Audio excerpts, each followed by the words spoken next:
history is to manipulate consciousness.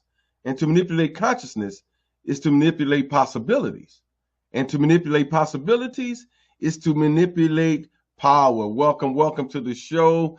Sunny day in Cleveland, not too bad. High 60s today, but guess what? We'll take it because this is Cleveland. We're waiting for this thing to just break totally. I'm waiting for it to break totally, so you can just chill out, get some of that good raw, and stir up that vitamin D to make you feel good. Because living in this northern hemisphere, African Americans have issues with not enough sun, and vitamin D is critical to the body. Over, they say, hundreds of ailments can stem from a lack of vitamin D alone.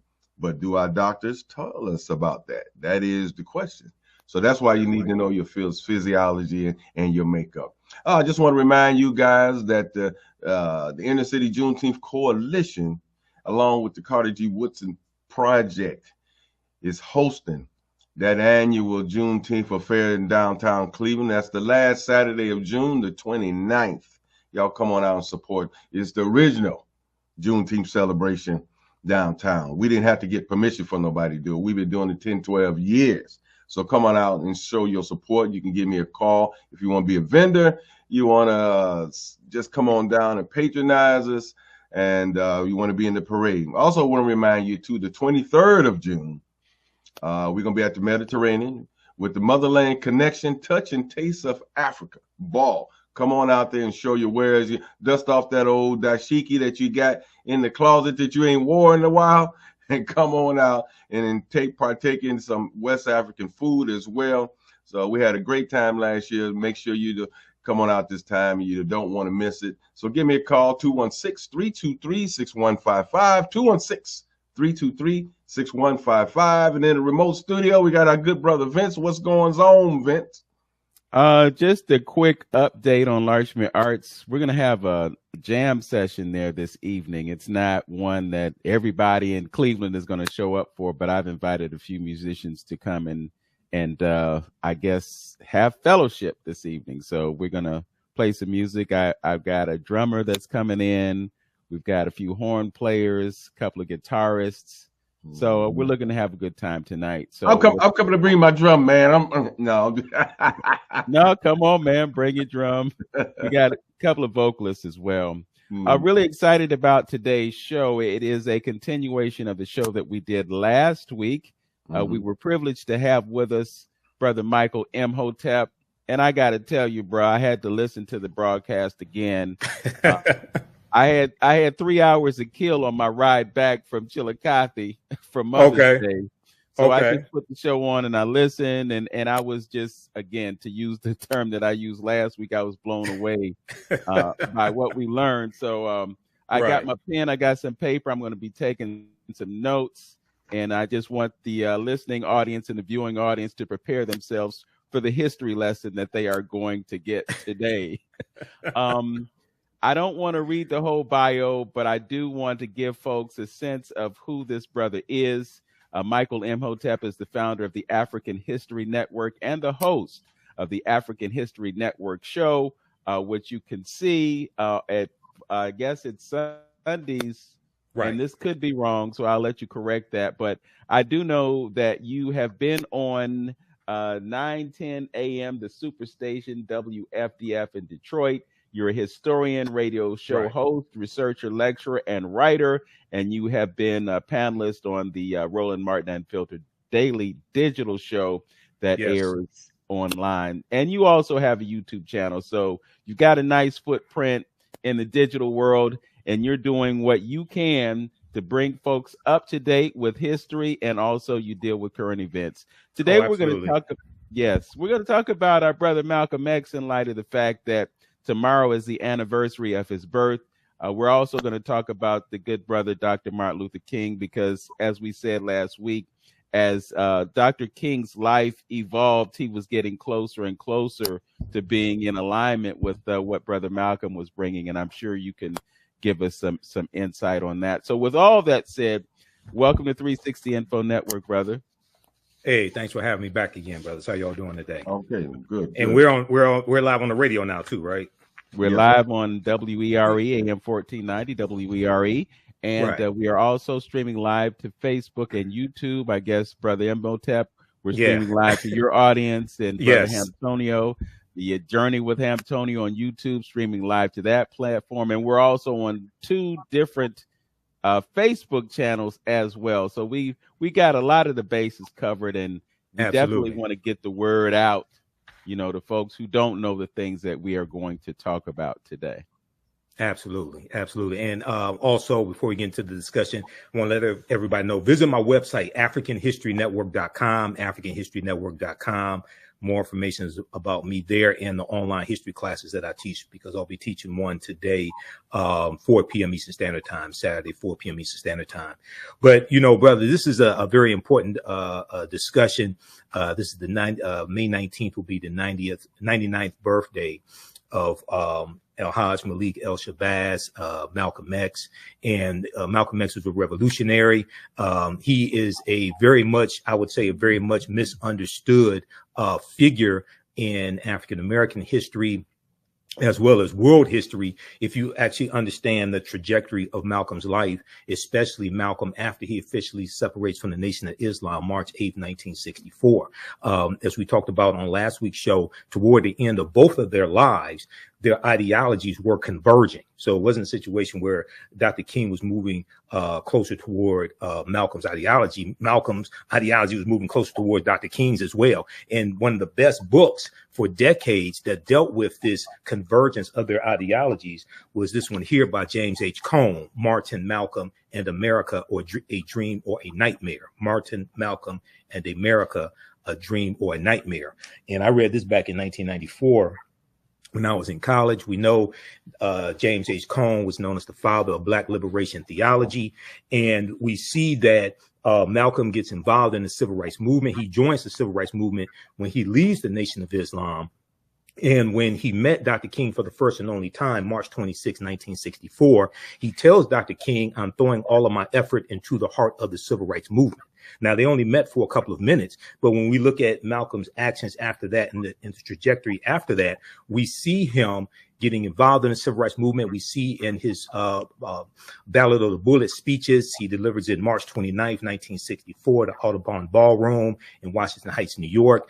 April 3rd, 1964, Corey Methodist Church in Cleveland, Ohio, and then April 12th, 1964, at the historic King Solomon Baptist Church here in Detroit, where I have spoken 3 or 4 times.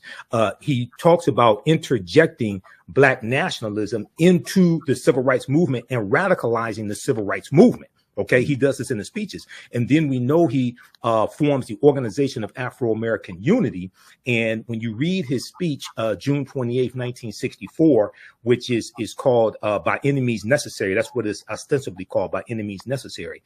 He's announcing the formation, officially announcing the formation of the Organization of Afro-American Unity and their 5-plank platform. And one of those platforms was dealing with politics and political education.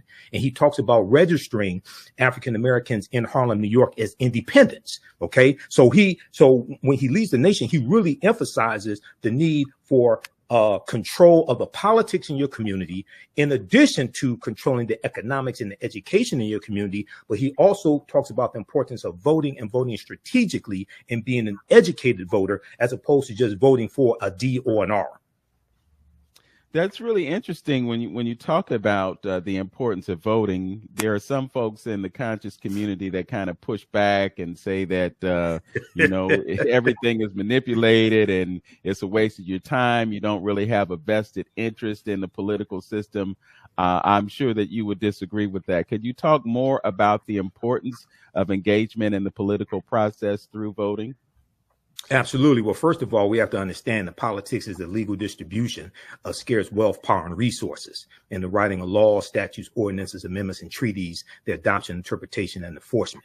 Okay, so voting is only one small part of politics, but it's a very, very important part of politics. When we saw the video that came out on May 17th, 2024, of the argument in a House of Representatives Oversight Committee between Representative Jasmine Crockett of Texas and Representative Marjorie Taylor Greene of Georgia. Okay, the reason why, and you saw Representative Cromer, James Cromer of Kentucky, who is the chair of that committee, who didn't even understand the committee rules. The reason why Republicans only got 27 bills passed in the House of Representatives in 2023, the reason why they have not passed a budget, and they are constitutionally mandated to pass a budget. So we know that the White House submits a budget to Congress. There are 12 appropriation subcommittees in both the House and the Senate, and we know that the House of Representatives is constitutionally mandated to pass a budget that the White House sends to them. The reason why we're on, I think it's our third continuing resolution, the reason why Republicans can't pass a budget is because they don't know how to govern.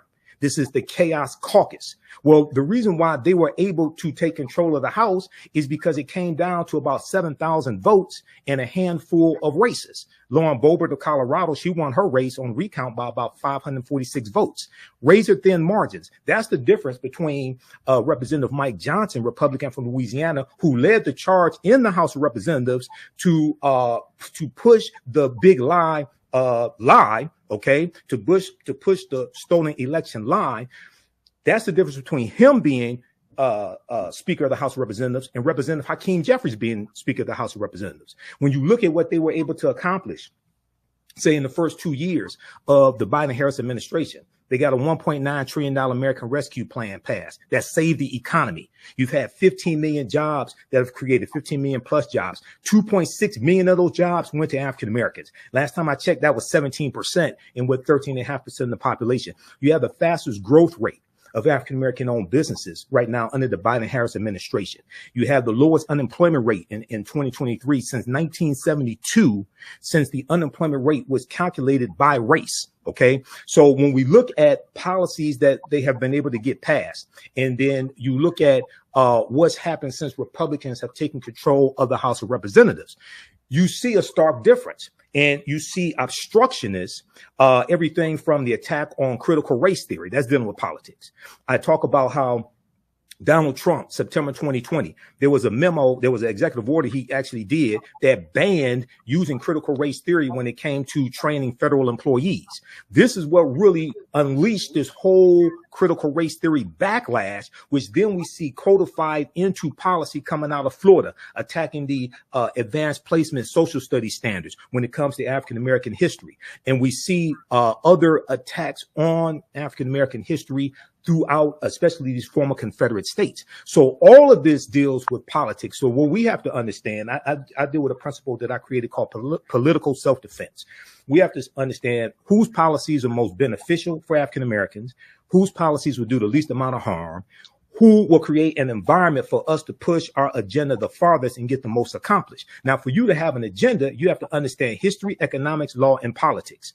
All these people out here talking about they want a politician to give them a black agenda. A black agenda is what we give the politicians, not what we ask them to give us. But you have to understand history, economics, law, and politics to be able to put together a reasonable agenda that can actually be enforced. You have to understand law and also who will protect gains that have already been made. We talked about this on Roland Martin Unfiltered yesterday.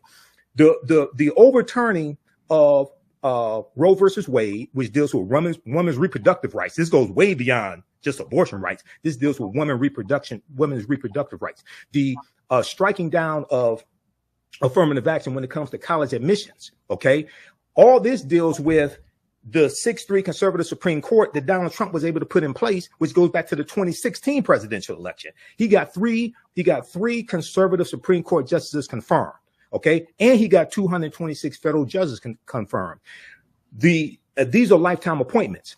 The judicial branch of the federal government interprets law from the legislative branch of the federal government. So when President Joe Biden did his executive order to forgive student loan forgiveness, which would have impacted about 40 million Americans, especially African Americans, and it would have moved 500,000 African American families from a negative net worth to a positive net worth, it was Donald Trump's 6-3 conservative court that struck that down and said it was unconstitutional.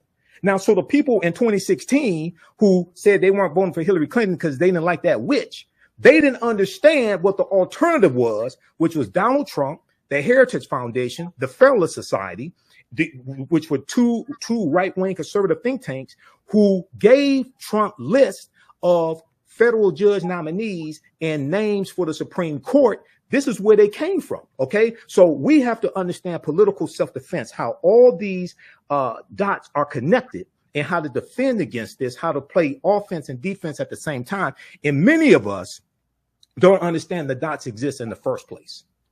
You know, just flashing back to 2015, 2016 in the political season, I remember there were some who were saying that the most critical issue about the election of the 45th president of the United States was the impact that you mentioned on the court system and the appointments that he was able to make, yes, irrespective of the economic measures that he was promoting, irrespective of his whole idea of draining the swamp and all that. You know, there were people who were saying we have to be concerned about this because he will have an ability to put those judges in place. And as you just expressed to us, that's exactly what happened. I looked at a video that you posted on your Facebook channel a few weeks ago that featured the vice president talking about basically an economic stimulus package for the Black community. But I also know that, you know, election cycle after election cycle, we talk about how the Democrat Party has taken the needs of Black people for granted. Do you think that outside of the fact that this isn't an election year and politicians are going to say the things that they think are necessary to be said to get them elected, and then, you know, the election happens and then things kind of fall apart and they renege on their promises? Do you think that this is a repeat of that phenomenon in our election season? Oh, not at all. They were basically talking about what has already been accomplished. When you look at it, $16 billion invested in HBCUs. You look at the fastest growth rate for African-American small businesses. You look at the median household net worth of African-Americans increasing 60% under the Biden-Harris administration. Largely what she was talking about were things that have already happened, what they've been doing. Now, there are two dynamics to this. Number one, we have to do a better job of reading and getting political news, number one, because I read articles. There was one a few months ago from the Washington Post, and it was interviewing African-American men from the Metro Detroit area, and they were saying they weren't voting for Joe Biden. One of the people interviewed said, you know, if they could give all this money to Ukraine, they could figure out that student loan issue and student loan forgiveness. They didn't talk about the fact that the Biden-Harris administration had already forgiven at that point about $140 billion for student. I'm sorry, about $140 billion when it came to student loan forgiveness. One, two, they didn't talk about how his executive order was blocked in the Supreme Court by the 6-3 conservative Supreme Court that I just mentioned. So a lot of times, one of the principles of political self-defense that I teach is understanding how to remove the obstructionists, right? So people talk about, for instance, well, we didn't get the George Floyd Justice and Policing Act. Yeah, but it was Senator Tim Scott, the Black Tea Party Republican for South Carolina. He's the one who blocked the bill in the Senate after it passed the House of Representatives. No Republicans in the House of Representatives voted. That vote was 220 to 212. Go to congress.gov and go back to March 2021. That's when the bill passed the House of Representatives. Congress.gov, for those that don't know, that is the official website where you can go read all these bills that are being proposed in Congress that passed the House, passed the Senate. And most importantly, you can see who voted for the bill and who voted against the bill, congress.gov. Now, you can only vote for your one member of the House of Representatives. There are 435 members of the House of Representatives. You can only vote for your 2 members of the U.S. Senate. If you're a member of the House and you're 2 members of the Senate, overwhelmingly, the majority of the time, keep voting for bills that you care about and want. Why would you let them get voted out of office? Okay, so if you don't live in West Virginia, you can't vote for Joe Manchin. If you don't live in Georgia, you can't vote for Marjorie Taylor Greene or vote her out. But you can pay attention to who represents you in your congressional district and your and in the Senate. Okay, so one, we have to do a better job of understanding politics and getting political news. 1, 2, the Biden-Harris administration, they are doing better now than, say, the first 1 or 2 years in communicating what has already been accomplished. But they have a fantastic record. They have a fantastic story. And I always tell people to go to whitehouse.gov, because I'm just at whitehouse.gov right now looking at the announcement. Biden-Harris administration announces record over $16 billion in support for historically Black colleges and universities. This is after a record amount was allocated to HBCUs in 2021, $5.8 billion.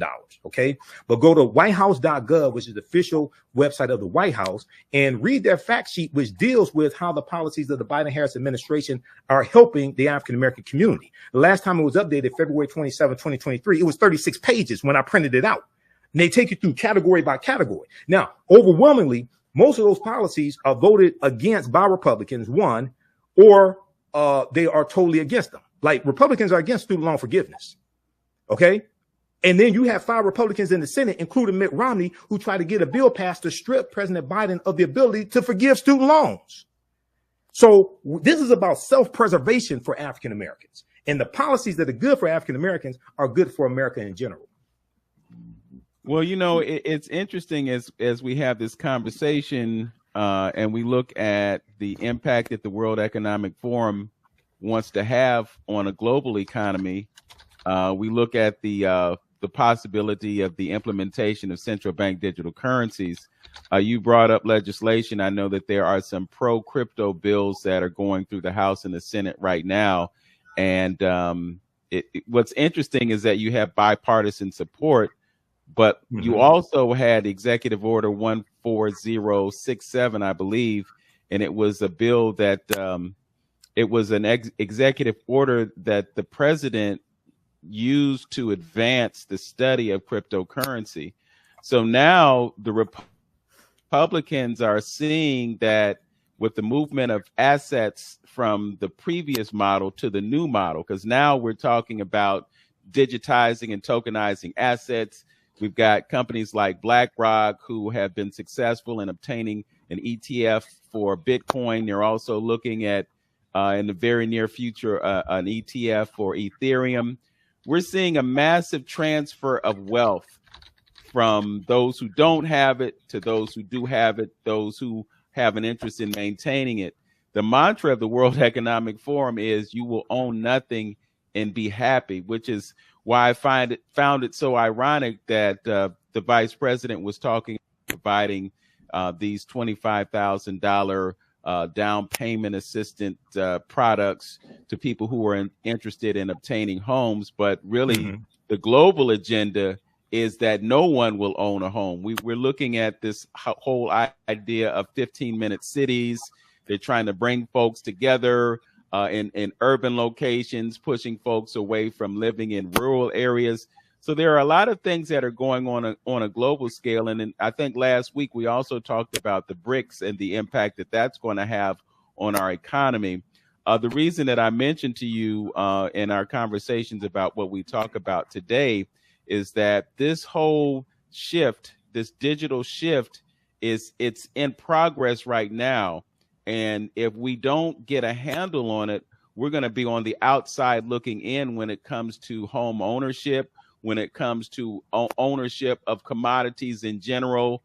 It's really critical that we know there's a new realm in terms of intellectual property. It's called non-fungible tokens, NFTs.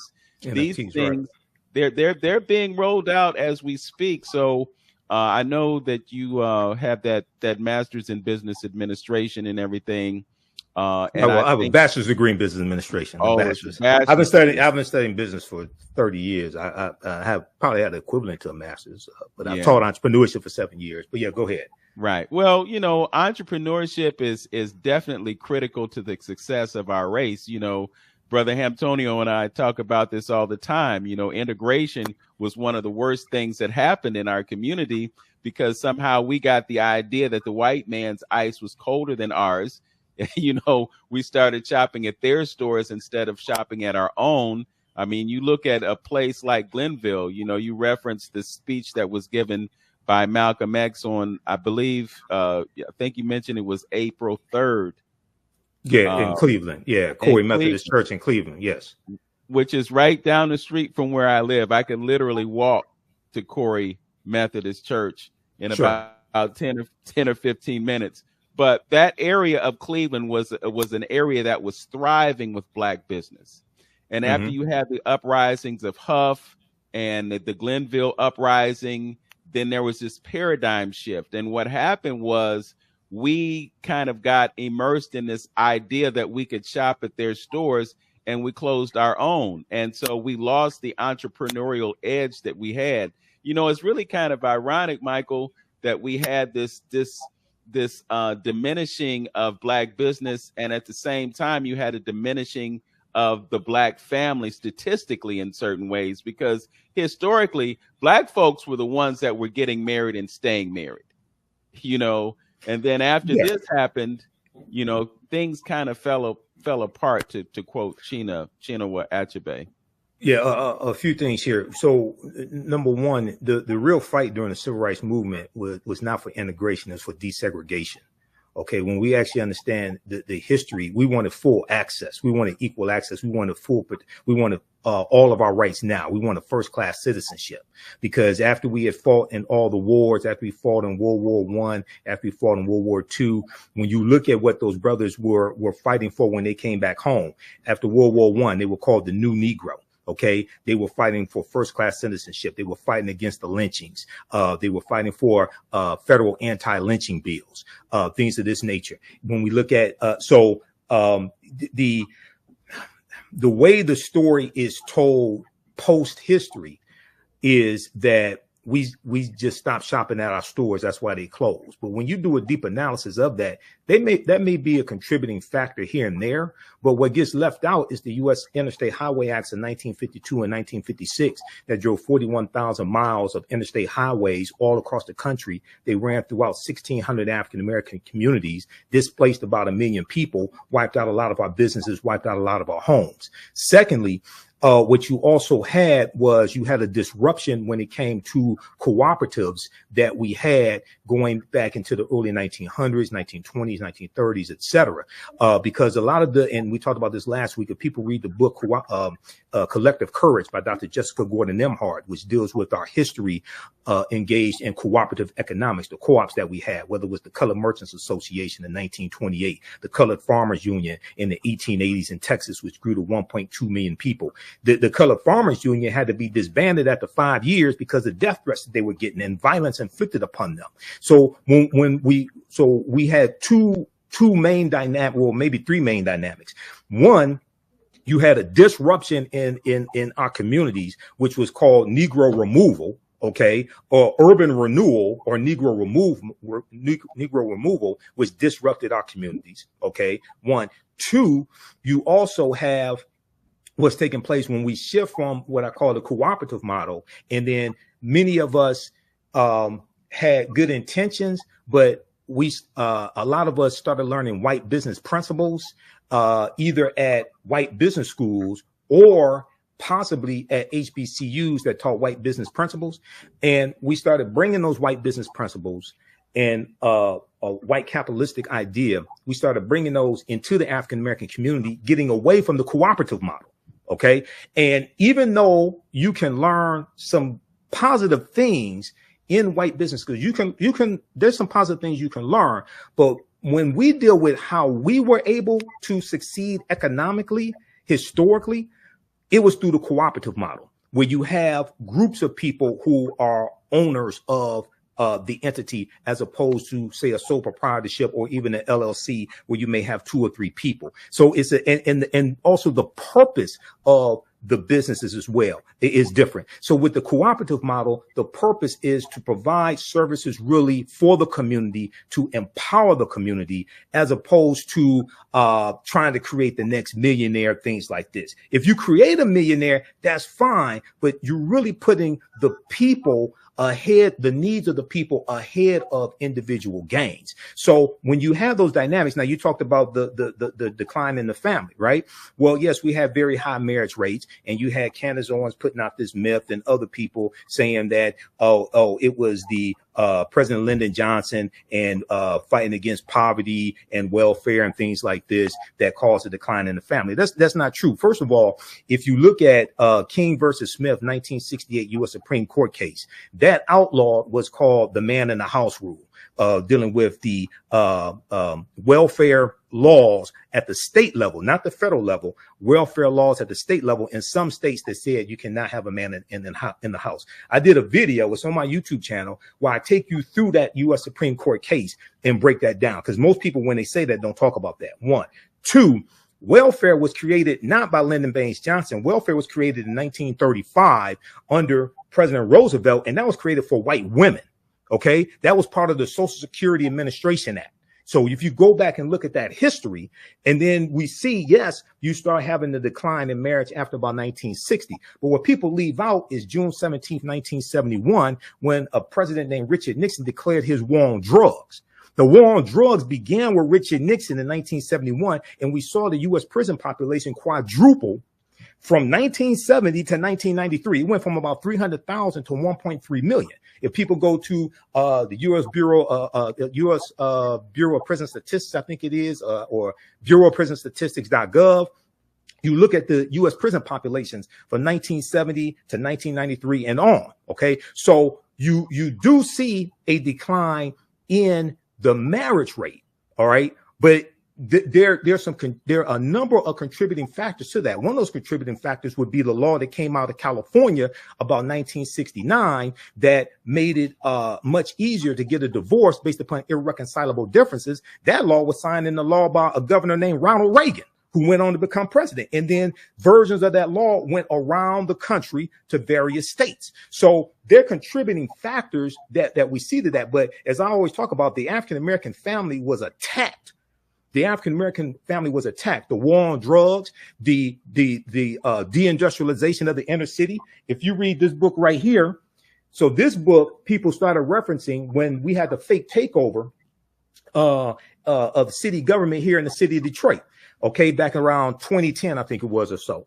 The Origins of the Urban Crisis, Race and Inequality in Post-War Detroit by Thomas J. Segru. So if you start researching the fake takeover of Detroit, Thomas Segru's name comes up because he's a history professor, and he broke down the history of going back decades in the city of Detroit and the deindustrialization, okay, the deindustrialization prior to white flight, prior to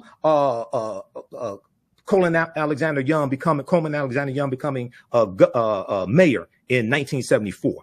There was white flight where you had corporations taking companies out of Detroit, taking companies out of downtown Detroit, moving them out to the suburbs. And that U.S. Interstate Highway Act of 1952-56 was all part of that. Okay, so we have to understand now all of what I just talked about deals with policy.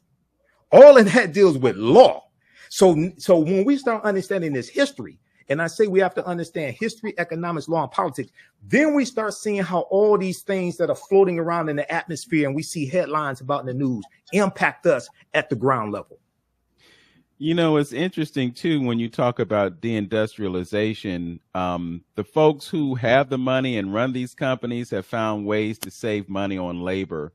The industrialization of those cities was one of the contributors to the success of the Black community, because people could get good paying jobs. They could acquire real estate, which is really the cornerstone of living the American dream. And then all of a sudden they got this bright idea. If we hire people across the ocean to do the work, then we can pay them less and we can make more money. This is all tied into, you know, how corporations have got over at the expense of the American public. Right. Well, so it's two things there. So you're talking about, sounds like globalization and exporting of jobs. So you have that, but also when you started having the deindustrialization of the inner cities across the country, especially Detroit, post World War II. World War II ends in 1945. When they're taking these corporations and these factories out of the inner cities and moving them out to the suburbs, they're putting them on what we'll call sprawling campuses. And in these factories, they have more automation in these factories, which eliminated a lot of the low entry level jobs that many of our grandfathers and great grandfathers got when they moved up here from Mississippi and Alabama and Tennessee. Okay, so that's very important to understand. You have that, and then you have shipping jobs to Mexico, shipping jobs to Canada or overseas, things of this nature. Corporations are in business to make money. They ain't in business to help people. Okay, but you can make money and still have jobs locally, because if you cut too many jobs, people are not going to have enough money to buy your products, right? So, but the other part of globalization is also exporting goods so you can market globally as opposed to just in the US. Yeah. So when we go back and do that analysis, we're going to see that historically technology in many ways have eliminated jobs for African Americans. Now, sometimes it could be good, sometimes it could be bad. But when we look at, for instance, the invention of the cotton gin about 1793 by Eli Whitney, what this did, this increased the need for enslaved labor. Okay. And it increased the need for enslaved African labor because it brought down the cost of the production of cotton. Because it was very hard to pick the seeds out of cotton. The cotton gin made that very easy. So, and then we look at the creation of the Industrial Revolution. The Industrial Revolution actually goes back to the 1790s in the Manchester, England area. And the main crop of the Industrial Revolution at that time was cotton, largely produced by enslaved Africans. So when we connect, and so when I deal with the Labor Day history, right? You can't talk about Labor Day without talking about the labor movement. You can't talk about the labor movement without the creation of the Industrial Revolution, which was largely on the backs of enslaved African people. So you have to understand how all that history is connected. Absolutely. Mm-hmm. You know, before I bring you in, Brother Hamtoni, I just want to remind the listeners that you are listening to 360 Info Network right here on AM 1490 WERE. Our guest is Michael Imhotep. He is the founder of the African History Network. He's got some classes that we are going to let you know about before this hour ends. Yes. And we're going to bring you as much as we can within the time that we are together. And also, I just have to encourage folks to go to our YouTube channels, respectively. Like, comment, and subscribe. It helps us out tremendously in our mission to bring this vital information to you. Now, if you like this type of information, you can support the African History Network a few ways. Be sure to register for the online history classes that I teach on Saturdays. Ancient Kemet, the Moors, and the Ma'afa, Understand the Transatlantic Slave Trade, what they didn't teach you in school. Visit our website, AfricanHistoryNetwork.com, AfricanHistoryNetwork.com. We deal with thousands of years of history and what leads up to the transatlantic slave trade taking place. This is a 10-week class. We're doing more than 2 weeks this time around. Next classes are Saturday, May 4th, Saturday, May 11th, Saturday, May 18th, and Saturday, May 25th, 2024, 2 p.m. Eastern Standard Time. Click right here to register here for the class. The class is on sale $60, regularly $130. We do the sessions live. All the sessions are archived and recorded. You can go back and watch it any time. So a year from now, 2 years from now, you can still watch the entire course. We have the lesson plan here for the entire course also already laid out, so you can look at the content that we cover. We deal with 80 to 100 articles, and I put together this class. I've been teaching this class on and off since 2017. Okay, I've been studying history 34 years now. Do lectures across the country. Been hosting the African History Network show 14 years. But we look at there's over 200 slides that I put together. 80 to 100 articles that we'll go through and look at. The 15 books that we reference. You don't have to buy any of these books to follow along in class. I'll show you excerpts of the books on the screen usually.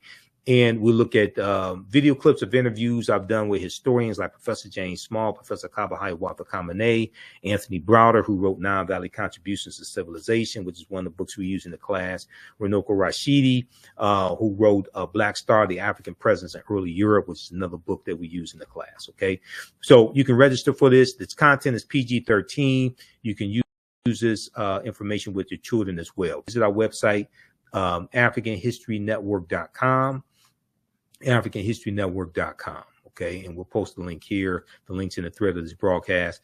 And you can support us through PayPal and Cash App, $ the AHN Show through Cash App, $ the AHN Show through Cash App, and through PayPal, paypal.me / the AHN Show. So we have the information right here on the website as well. This is our official Cash App account, $ the AHN Show, SHOW. When you go to it, it'll say Michael and show my picture there. These are fake African History Network Cash App accounts here that have been stealing money from us. There are a few other ones out there I've identified. I'm still trying to get them shut down. You can click right here on our link and it shows our QR code, okay, for Cash App. This helps us stay on the air, keep doing the research, pay some of the bills, etc. Upgrade equipment, take care of what needs to be done. And just one thing I wanted to point out, I saw a video yesterday, I believe, either yesterday or the day before, but it was of a fast food restaurant where the person basically facilitating taking the order was in the Philippines. Yeah. And they were being paid 1/5 of what someone who would get that entry-level job here in America to do the same thing. It's really critical that we understand the impact that mechanization and AI and all these things are having on our labor market. And this is at a time when, as you point out, we have such a high employment rate. But again, those folks who move those jobs overseas are always thinking about ways that they can increase their profit line, and they're going to use technology in order to advance that. Brother Antonio? Yeah, Brother Hotep, I appreciate the information that you dropped. Thanks, brother. It's so many things that I took a few notes that was coming in my head. I kind of want to backtrack just a little bit. I know go ahead. Talk about the industrialization and stuff like that, but because we are on the cusp of this election situation, and it may be due to media's whatever that they showing all these blacks supposedly defecting and talking about Trump, but you made a good point about us as far as knowing politics is concerned. I'm gonna state a few things, and you could pull which one you want to talk about. But I got to mention a few things. Okay. One is that we have to understand politics and how politics work. And a lot of times we put a lot of this on the president. You got to understand the president is not a dictator. You got to have, At least this one isn't. At least this one isn't. Right. Yeah, well, this one is. He's not dictating anything, really. Right. But but how the system is set up, that's supposed to be what make America so great, is with those other offshoot branches that help decide the situation. So some things you can't do, just like with Obama. When they took the Senate back, I believe it was, after his second year, everything 2014. Yes, everything went downhill. He couldn't do a lot of the things. And a lot of the bills, my brother then was just talking about the other day, another bridge, they collapsed another bridge, hit, they've been talking about the infrastructure bills and things of that nature for a long time, trying to get those things passed, but they never have. But anyway, we need to know politics. Well, Biden got it passed. Yes. The $1.2 trillion infrastructure bill. Go ahead. And so you got to understand that the president is not a dictator, so we need to know how politics work. Now, a lot of black folks talking about, and this one you could comment on, that Trump, we like Trump because Trump helped the HBCUs. I read a little article on it. There was a couple things he do, but actually Congress passed this bipartisan legislation to help with the HBCUs. But that's the thing that they're hanging their hat on. Well, he helped the HBCUs. He helped the HBCUs again. So that's very important and critical, and I guess in moving that needle. Trump did so much for us and things of that nature. Because I agree with you. I think they're doing a poor job in putting out exactly the things that Biden did. All this is leading to the point of why it's important to vote. You elegantly stated why it is important to vote, because these margins, these small margins made a big difference on how we been governed here. Because if it wasn't that much important to vote, then why are we putting so much effort into stopping people from voting? Absolutely. If it wasn't important at all. And then lastly, regardless on who's president, that's why it's important for us to have a collective consciousness or some type of community.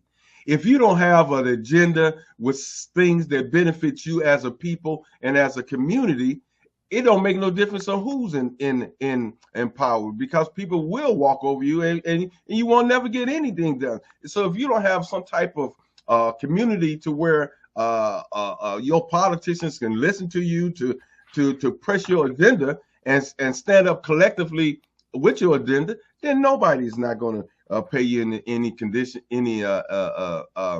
pay any attention at all, you know, because it always boils down to us. When Vince talked about white man's white ice is colder than ours, I think psychologically through images, it made us want to be accepted, because it always boils down to, at this stage in the game, most African Americans just want to be accepted by the system and by the man, you know. And lastly, my boy, he hit me the other day. He said he want to know what define this so-called black. What does it mean to be black? You know what I mean? What should we attributes or some of the things that really define us? Because like you say, all skin folk ain't kinfolk. So what it is and what we need to be doing to call ourselves a community. Okay. So I know it's a lot there, my brother. Yeah. Just very quickly, let me tackle this. So one, you talked about HBCUs and under the Trump administration. Okay, so that was Representative Alma Adams' bill that got passed by Congress that Trump signed into law, that Trump takes the whole credit for, right? The increasing the funding for HBCUs. Alma Adams is a member of the Congressional Black Caucus. Okay, now one thing that I do agree needs to happen is that members of the Congressional Black Caucus need to be more vocal about what they're doing and what they get accomplished. Also, people should visit the Congressional Black Caucus website as well. But Trump just takes credit for things that he didn't even do, or bills he just signed into law, and makes it seem like he just created the whole idea himself. Okay, he was trying to take credit for stuff that Obama did. Okay, so you have to be careful. This is one of the reasons why he told 30,000 lies and false or misleading statements, as documented by the Washington Post. Two, $5.8 billion allocated to HBCUs under the Biden-Harris administration in 2021. If we look at the document that came out, the fact sheet that came out from the Biden-Harris administration, May 16, 2024, Biden-Harris administration announces record over $16 billion with a B in support for historically Black colleges and universities. So I put this here in your chat, so maybe you could post that on your social media platforms, guys. Today, the Biden-Harris administration announced a new record in federal funding and investments in historically Black colleges and universities, totaling more than $16 billion for fiscal years 2021 through current available data for fiscal year 2024. This new reported total is up from the previously announced over $7 billion and captures significant additional action already undertaken. Okay, read the rest of this. They go through and explain all of it. But these are things that are already happening. They didn't just all of a sudden last night decide to allocate $16 billion. No, these are things that have been taking place since they got into office. I always take people back to January 20th, 2021. There were 10 executive orders that Biden signed his first day in office. Yeah. One of those was Executive Order 13985, which dealt with attacking discrimination when it came to federal, when it came to like 90 different federal agencies. Okay, so that's at whitehouse.gov as well. You can check that out. Also, now you talked about let me see. You talked about that, and you talked about HBCUs, and then it was I'm going to deal with what does it mean to be Black, but you talked about something else after HBCUs. Brother Antonio, talked a little bit about the us knowing this political stuff and having a Black agenda. Oh, okay. Mm-hmm. Okay. So very important. One, you have to understand history, economics, law, and politics to be able to put together any type of realistic, sensible, logical agenda. All right. And I've been involved in writing public policy for the city of Detroit. Okay. Previously. So you have to look at understand your history, how you got to where you are today. What were the laws and policies put in place that inflicted the harm, created the maldistribution of wealth, power, and resources, the structural inequities, and deal with realistic policies that can repair that damage. Okay, at the city, state, and local, federal level. Many states have laws that ban race-based policies, like the state of California is one of them. So the California Reparations Task Force, any type of reparations that are administered and passed by the state legislature, signed into law by Governor Gavin Newsom, it has to be based upon lineage as opposed to race, because race-based policies are illegal in the state of California, meaning it's illegal to have policies for only one race of people.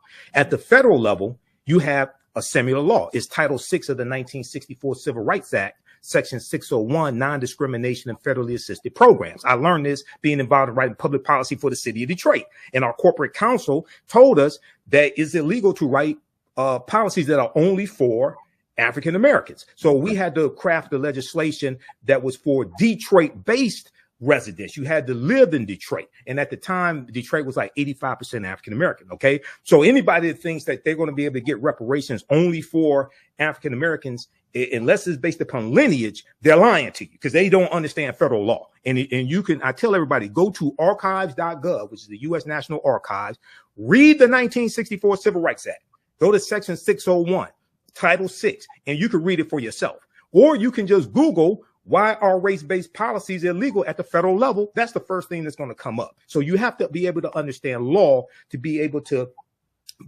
craft policy, which will become law. Okay.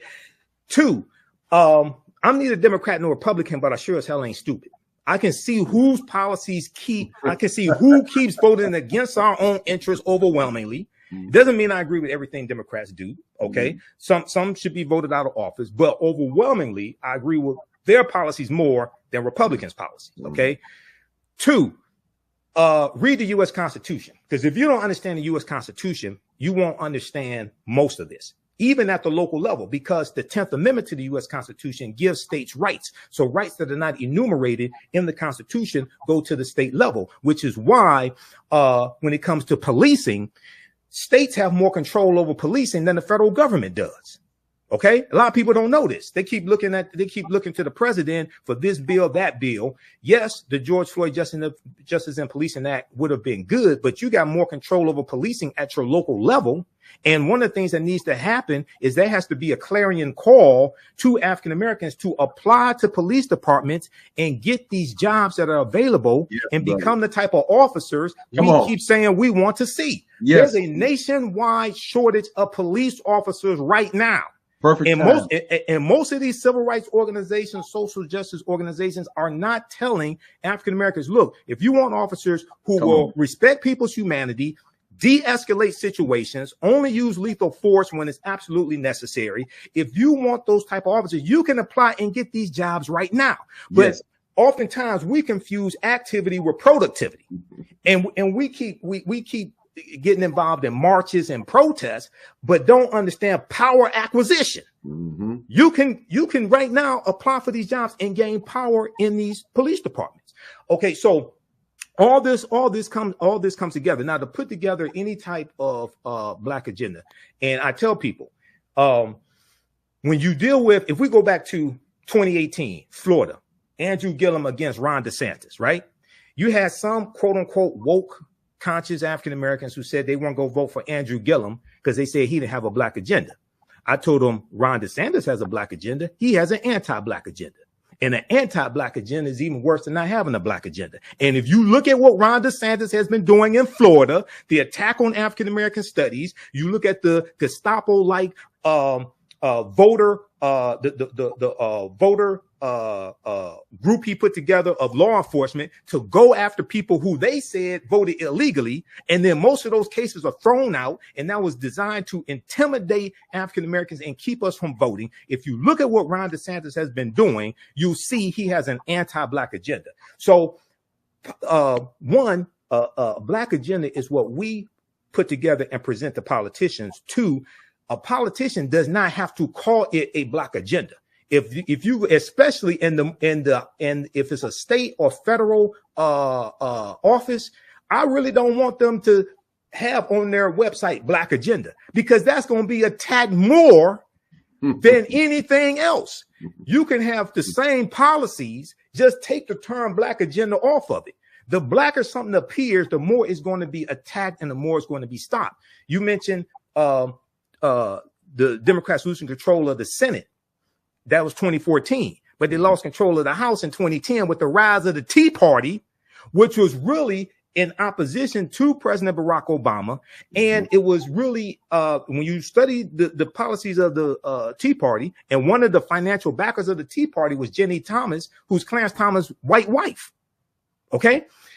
So that was really an anti-black movement, the Tea Party. And then we could see that continue into 2014. And when they lost control of the House, that basically reduced their ability to get any bills passed through the legislative branch of government, so President Obama could sign them in. Then Mitch McConnell became Senate Majority Leader when Republicans took back control of the Senate in 2014. They blocked 103 federal judge nominations that President Barack Obama made, and they blocked his nomination to the Supreme Court, Merrick Garland, which left that huge vacancy when Trump became president through the Electoral College. So people should go to archives.gov, which is U.S. National Archives, as well as loc.gov, Library of Congress website, and read the U.S. Constitution.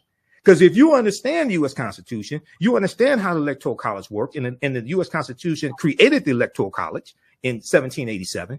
If you understand how all that works, then you realize, oh, that's why they're trying to suppress our votes. Oh, you mean the census is connected to how many electoral college votes a state has? And you take the number of seats a state has in the House of Representatives, which is based upon population. You add to that the number of U.S. senators that a state has, which is 2 based upon the Constitution. That tells you how many electoral college votes a state has. And you win electoral college votes associated with a state by winning the popular vote in the state. Oh, so you mean that's why Republicans engage in voter suppression? So when you start understanding how all this is connected, then you'll see right now it corrects wrong behavior. We have just a few moments before we migrate over to our online presence on YouTube and Facebook, but I just wanted to make sure that the viewing audience and the listening audience gets the benefit of awareness of the history class who are teaching. So yes, you want to bring us up to date on how they can take advantage of the class. Absolutely. Go to my website, africanhistorynetwork.com, africanhistorynetwork.com, or theafricanhistorynetwork.com, either one. I teach classes Saturdays, usually 4 p.m. Eastern Standard Time. The class I'm teaching today, Ancient Kemet, one of the original names for Egypt, the Moors, and the Ma'afa, understanding the transatlantic slave trade, what they didn't teach you in school. We deal with thousands of years of history, what leads up to the transatlantic slave trade taking place.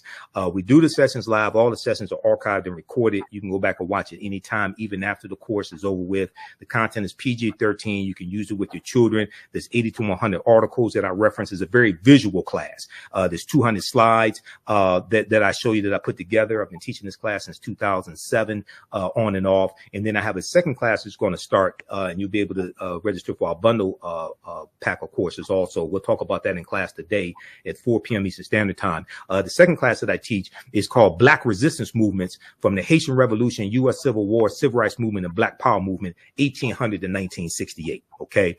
So visit our website, africanhistorynetwork.com. You can email me any of your questions through the website. Also, if you want me to speak at your next event, your Juneteenth event, anything like that, contact me. And Black, the popularization of the term Black really came out of the Black Power movement in the mid 1960s, which dealt with a consciousness. It wasn't just skin color. It dealt with a consciousness of Black empowerment and being proud to be Black, being proud to be of African descent. And you are correct. All skin folk are not kinfolk. All right. Well, I have a vivid recollection of James Brown. Say it loud. Yes. I'm Black and I'm proud. I'm proud. Yes. We took over the lunchroom one day. We put the record on and we marched around. Remind me to say something about that too when we go on the other side. About when that song came out, how I was feeling. All right. We'll do that when we come back. I want to shout out to all the folks who are viewing us online. We've got folks on YouTube. We got folks on Facebook. They're taking advantage of the information that is coming our way, and we sincerely appreciate your presence with us on this platform. Always, if you're on, like, comment, and subscribe if you haven't already done that. Shout outs to everyone who has placed comments in the chat. I do the best I can to amplify your comment.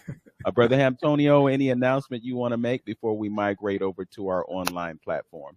Yes, and for our Cleveland residents, I believe the African History Museum is doing a piece on Malcolm X tomorrow. check with the museum and see exactly what time is that I can. I don't know if you know the time of that, Vince. If you got that flyer, I don't have it. And again, we will remind you about the ball on the 23rd and also the parade and festival. 216-323-6155. All right.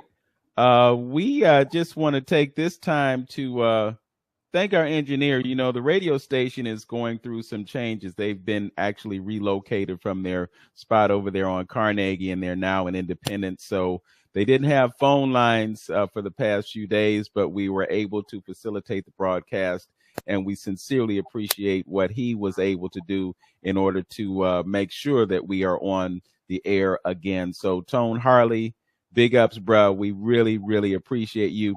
And we appreciate those of you who are tuned in. As always, know yourself, love yourself, be yourself, and make today your absolute best day. Peace, y'all. Peace, peace. Peace. Okay, we've got about 10 seconds before we make the official migration. Brother Imhotep, again, I commend you for your knowledge. You know, I don't think it's a small thing that you can remember the names of those books. You can remember the dates. You can remember the people. You know, I could venture to say that probably 90% or fewer of us have ever read the Constitution or the Declaration of Independence of all any of those documents, but somehow you're able to read them and make sense of them. And yes. I do know that there's conversation about the fact that, you know, we're not really fully living up to the tenets of the Constitution. You know, we've got this whole thing about states' rights, and, you know, sometimes the states' rights overrule what the federal government does. It's kind of the checks and balances system that we have in place, and it's really necessary. But if we had more involvement, we would have more leverage in outcomes, but we don't participate in the process. Here in Ohio, in the past year, there was an effort for the Republicans to gain more control by requiring more of a majority or something. There were just things that they wanted to do to alter the political process and basically take away the small rights that we have. You know, here in Ohio, we have the right to petition. You know, you can overturn laws if you take the right approach. But if you disengage people from the process, then you take away their power. And that's what they are really intentional about doing. The governor of Ohio essentially has taken over the Department of Education in such a way that it neutralizes the ability for the members of the Board of Education, the State Board of Education, who are elected to office, to advocate for students. And what happens in the process is that governor hooks up his boys who have an interest in profit through the education process, and then they get their way. And in the meantime, you know, you got universities being threatened with defunding if they have any kind of DEI protocols that are required for their employees. Just all kinds of things. They are working feverishly, and I'm speaking of the Republicans. They're working feverishly to take away our livelihood. Absolutely. You know what, just one thing. I think that was, Vince, in Ohio. I think they was shooting for a single majority rule versus on some of those things you got to have, like in the Senate, so many votes in order for it to pass. And so, but I think they were looking for a single majority. So since they had it was more Republicans in power in the state, so they could just win by one vote and get all their whole agenda. So all this deals with law and policy, okay? And everything they do to us, they use the law to do it. And when they get caught breaking the law, they go hire an attorney at law to defend them in the court of law. So the common denominator is law, okay? So we need to understand the law better than they understand the law, so we can navigate throughout the system, not get caught up in these booby traps and pitfalls, and understand how to use all of this to our advantage and protect ourselves from these attacks. So when you mentioned taking over education, and one of the things that Republicans want to do is to attack public education, attack public schools, diminish the number of public schools, diminish the number of students that are in public schools. And that has two main reasons. One of them is because public education, because most African American students generally are going to be in public schools. And two, when you look at the creation of public education, state funded public education, it was largely you're going to let me put it like this. If you go back to the 1867 Alabama state constitution, okay, during Reconstruction, Alabama creates the first state funded public school system in the South. And it was an integrated school system. It was for African American children and white children. Okay. When you look at the yesterday was the 70th anniversary of Brown versus Board of Education, 1954 U.S. Supreme Court case, right? When you look at what happened after that Supreme Court case took place, you had some states that shut down public schools in the state. Okay, after that, because they did not want to desegregate the schools. You're going to have an increase in the use of vouchers for poor white children so that they can go to various schools. And they were using the voucher system as a way to resegregate the schools and lock African Americans out. The real fight for Brown versus Board of Education was not so we could sit next to white children. The real fight was we wanted equal funding for our schools and our communities. That's what the real fight was over, because we were not having the same amount of funding for in our communities. And we had African American teachers, principals, things of this nature. And what was given to us was busing. What was given to us was integrating the schools and busing African American children from inner city schools to suburban schools, where they dealt with a lot of teachers in many cases who didn't want them there, students who didn't want them there. But that's not what we really wanted. We wanted equal funding for our schools because we wanted to keep our teachers, keep our principals. They were part of our communities. Our parents knew them. They went to church with us, things of this nature, right?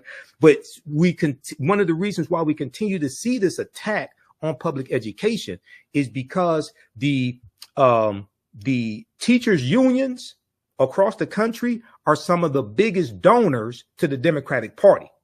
So if you understand how all this is connected, you have Republicans who are attacking public education to diminish the number of students in public education, to reduce the number of teachers that are in these schools, part of the teachers unions, which will also reduce the amount of money that these teachers unions can donate to Democratic candidates. So when you start seeing how all this is connected, then you start really understanding this agenda behind it. The other thing is you talked about DEI, the attack on diversity, equity, and inclusion. Okay. Now, let me say this. That doesn't mean that all public schools are good. There needs to be an overhaul of public schools and what's taught and how things are taught. And some schools need to shut down, just like some charter schools need to shut down. Okay. But there's something much deeper behind all this, and Republicans really want to take over control of education. But when you talk about diversity, equity, and inclusion, the attack on diversity, equity, and inclusion is connected to the attack on critical race theory. And Republicans and white conservatives, etc., they are focused on trying to wipe out any progress that African Americans have made over the last 30, 40 years. Okay. They have attacked affirmative action when it comes to college admissions. They want to get rid of affirmative action altogether when it comes to corporations. And the main thing that they want to attack when it comes to DEI is corporations partnering with groups like the Fearless Fund. Okay, those African American women who created a fund to help finance not just Black women-owned businesses, but businesses owned by women of color. Because I've talked to those sisters. We had them on Roland Martin Unfiltered, and they were saying no, their funding is not exclusively for Black women. Okay, it's for women of color, because once again, they already know race-based policies are illegal. Okay, so when Ed Blum sued them, when you read what Ed Blum, white conservative activist Ed Blum, who is the same one who filed a lawsuit dealing with affirmative action and college admissions, Ed Blum is saying that these grants are for Black women-owned businesses. That's not true. It's for women of color-owned businesses. So he's even misstating what the loans and grants are for. Okay, but that's strategic. And you have all these people, all these Republicans, whether it's Ron DeSantis, whether it's Matt Gaetz, they always want to quote Dr. King. And they want to quote Dr. King from the speech that was renamed I Have a Dream, talking about the content of people's character as opposed to the color of their skin. But in that speech, Dr. King is talking about dismantling white supremacy and racism in this country. The speech was about holding America accountable for a promissory note we were given 100 years prior in 1863. He's talking about the Emancipation Proclamation. And he said when we went to cash that check at the bank, it was marked insufficient funds. Okay. He's talking about dismantling white supremacy. He talked about the attack on voting rights. He talked about police brutality. He talked about the Negro moving from a smaller ghetto to a larger ghetto. He talks about all that in the speech. So what you see Republicans doing is trying to conserve, trying to maintain all levels of white supremacy and reverse any progress that African Americans have made in the last 30, 40 years. I'm curious, Brother Michael, within the past few years, we've seen a pushback on certain memorials or monuments that have been made to folks in the Confederacy and so forth and so on. There's a desire on the part of some to erase that blemish on our history. What are your thoughts about doing away with some of those ways that some of our anti-heroes have been honored in our country? Well, first of all, usually nations don't have monuments honoring traitors to the nation. Those that participated in the Confederacy committed treason based upon Article 3, Section 3 of the U.S. Constitution. They took up arms against the Union. They separated from the Union, created the Confederacy in March or February of 1861. And they fought to maintain slavery. They fought to maintain slavery. When you read their statements of secession, okay, in their statements of secession, whether it's Texas, whether it's Mississippi, whether it's Alabama, they talk about how central to their way of life slavery was. They talked about the wealth that was created from slavery. So recently you had, we talked about this a couple of weeks ago. I just posted the video on my social media platforms. There was in Virginia, a school board in Virginia voted to rename 2 schools after 2 Confederate, what they call Confederate heroes. Okay. And Thomas Stonewall Jackson and General Robert E. Lewis. Okay. Now they changed the names of those schools in 2020 after George Floyd was killed. Okay. So after George Floyd was killed, May 25th, 2020, there was this whole reckoning on race that took place in various ways across the country. And you started having these schools renaming, these schools named after Confederate traitors being renamed. So now the people, a lot of the people who were renaming the schools, they felt forced to do it. They really didn't want to do it in the first place. But now that they see an opportunity, well, okay, we can change it back because we never wanted to change it in the first place. Now they're starting to do this. So one, nations don't have, like in Germany, they don't have like buildings and schools named after Adolf Hitler. Okay. Nations don't name buildings, schools, things like this after traitors. Okay. 2, all the Confederate monuments need to come down. All the Confederate monuments need to come down. In their place should be a historical marker talking about what was there and why it was there, because that history still needs to be taught. That history of what happened, the history of why the Confederacy seceded from the Union, because they thought Lincoln was going to free the slaves. South Carolina was the first state to secede the Union from the Union, December 20th, 1860, about 6 weeks after Abraham Lincoln became president-elect in that November 1860 presidential election. So you have to deal with that history, because most Americans really don't understand the history of the Civil War, don't understand the history of Reconstruction, which is 1865 to 1877. And those 2 periods of time put us on a trajectory to where we are today. So the and the reason why those Confederate monuments were erected, most of those monuments were not erected during the Civil War or right after the Civil War ended. Most of them were erected between the periods of about right around 1890 to about 1920 or so, that period of time. And then during the Civil Rights Movement from about 1955 to about 1970. And the reason why they were erected is largely to keep African Americans, to intimidate and terrorize African Americans and keep us in a subservient position. That's why they were erected in the first place.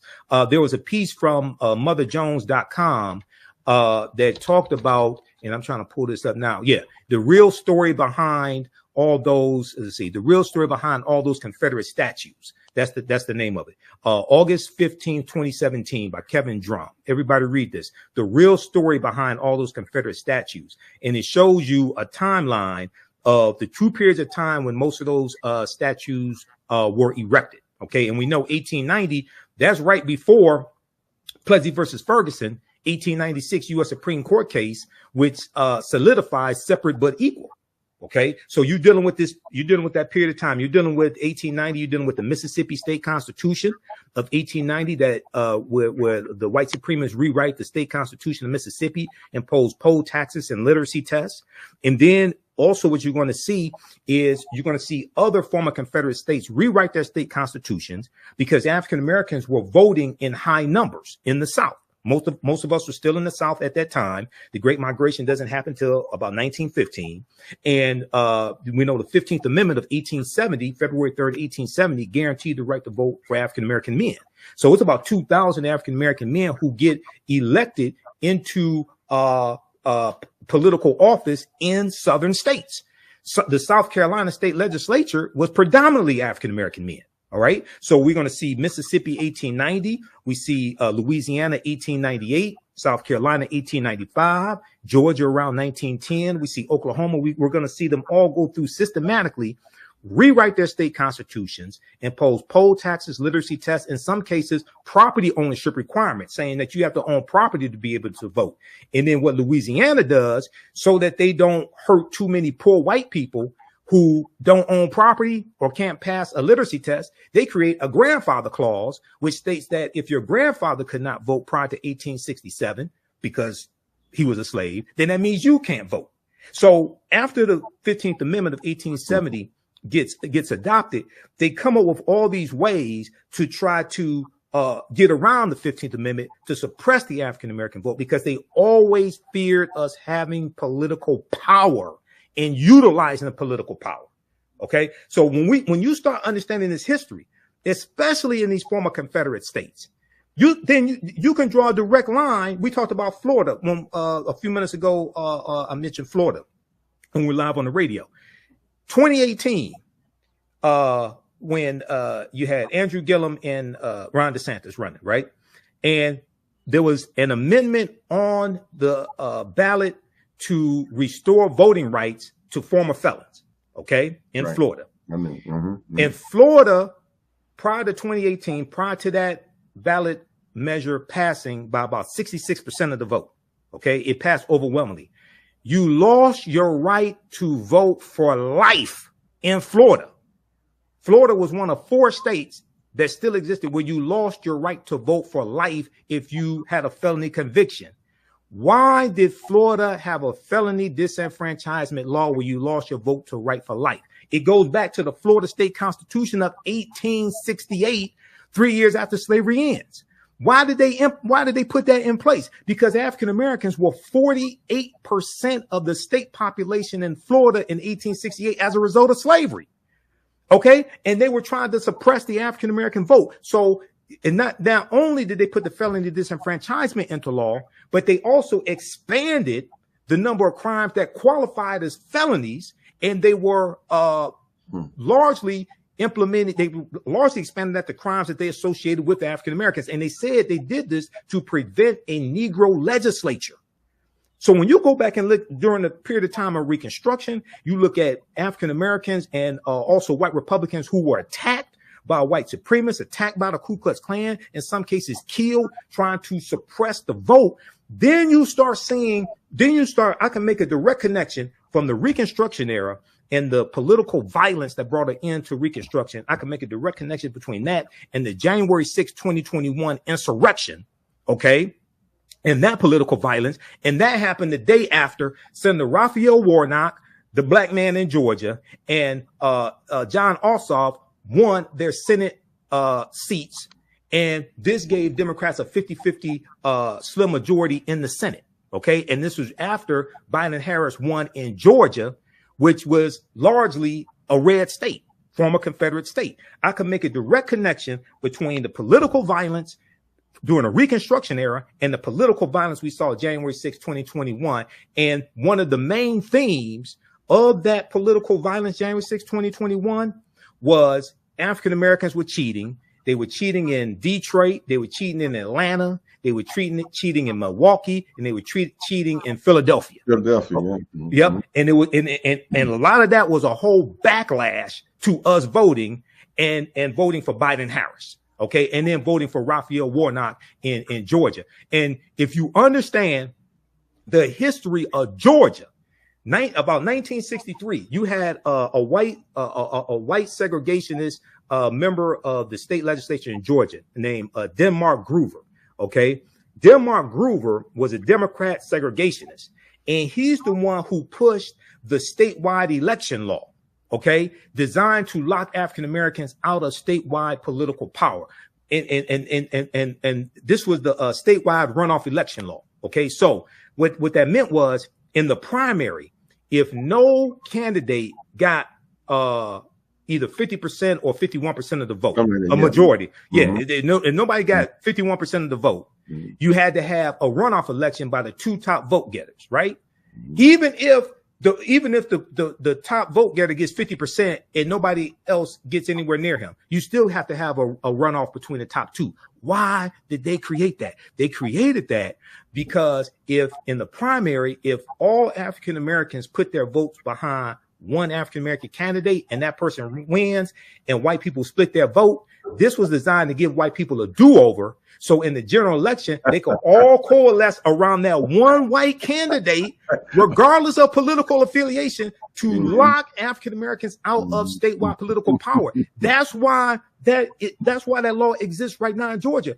Well, Senator Raphael Warnock defeated that twice because he won to continue the previous senator's term, and then he won a full term January 5th, 2021. That was not supposed to happen. Okay. So then the next day, even though Trump had been messaging about it for 2 months, the big steal, raised $250 million from losers and suckers, saying the election was stolen. He raised $250 million in 2 months, saying the election was stolen, and we're going to file all these lawsuits and all this stuff. There was 62 lawsuits filed. They lost 61 of them. The one that they won was in Philadelphia, and all that dealt with how close poll watchers could be to people actually counting the vote. They didn't have any evidence of widespread voter fraud, stolen election, none of that stuff. They lied. And they raised $250 million in 2 months to file these lawsuits. This is the type of nonsense you're dealing with. Now, you want fools like that running the government? I don't think so. I'm just remembering that Warnock was running against Herschel Walker, of all people, who didn't appear to have any kind of sense. I mean, yeah, it just boggled my mind how he could even seriously be considered candidate for the U.S. Senate. Well, they went to the Rolodex. They went to the Rolodex. No, Donald Trump chose Herschel Walker. Because see, remember Herschel Walker, he used to play for, I think it was the Washington or the New Jersey Generals. He used to play in the USFL for the team that Donald Trump owned. Remember that? Oh. He used to play in the USFL for the team that Donald Trump owned. So Trump picked Herschel Walker because they said this black guy could beat that black guy. And they knew Herschel Walker was going to vote however they told him to vote. Okay. But it blew up in their face. All right. And Raphael Warnock, I mean, this is a brilliant brother. And we have to understand there are only 100 U.S. senators. Okay. You need 60 votes in the Senate to get any bill passed unless it deals with judges. When it comes to judges, federal judges, U.S. Supreme Court, you only need 51 votes. Every vote in the U.S. Senate is crucial. And if Democrats lose control of the Senate, they can't get any more federal judges confirmed unless Republicans vote along with it. Now, you need to get to at least probably 55 U.S. senators, because if you get to 55 Democratic U.S. senators, then you can do a carve out to the filibuster or get rid of the filibuster altogether. OK, because as it stands now in the Senate, unless it deals with a vote that deals with judges, or unless it passes the budget reconciliation process, you need 60 votes in the Senate as opposed to a simple majority of 51. The Senate operates differently than the House of Representatives. In the House, you just need a simple majority. OK, so you need generally 218 votes to get any bill passed in the House out of 435 members. The Senate doesn't work like that. So one of the reasons why we have to have political education, and this is one of the things that the Black Panther Party for Self-Defense had. They had a 6-week political education class that you had to go through when you became a member. It wasn't just about wearing black leather jackets and berets and having a shotgun or carrying a gun or saying black power, things like this. There was real political education because they were a political party also. OK, so this is the type of information that we have to understand, connecting laws and policies and political positions, connecting all that to conditions on the ground and how to change that, bring into existence what it is we say we want, and also protect the gains that we have made at the same time. Good point. Good point. Absolutely, because we definitely got misinformation about old Black Panther and what they was about and what they did, and again, just like everything else, the dismantling of everything. I was reading some material, going back to where you talked about coming out of emancipation, how many black cities that cropped up around the country shortly after the freeing of slaves is just astounding and amazing. But they worked their hand and did the best they can to dismantle every one of those particular progressive cities. Now, a question: would you tie something me and my brother talk about? Would you tie because of that? You talked about the population of the slaves in Florida and the population of slaves. Free African Americans. Yeah, but 1868. So that's after slavery ends. We were 48% of the population. Right. Yes. Right. So would you say? Would you connect that to the opening of the doors of immigration into this country, connecting, why they, all these old latecomers coming in at this particular point after slavery? You think they, is a connection between the immigration, all the Poles, and everybody else coming in at that point? Well, you have America has always been about exploitation of somebody, including white people.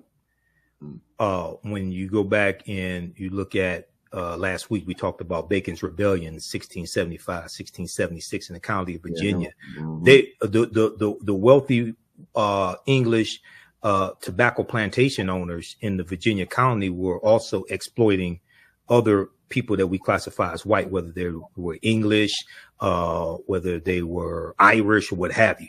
So if you go back and study the formations of these various European countries, they started out as what were called groups of barbarians or collectively Germanic people: the Anglos, the Saxons, the Jutes, the Franks, the Alans, the Picts, things like this. These people have been fighting and killing each other for hundreds of years. Okay.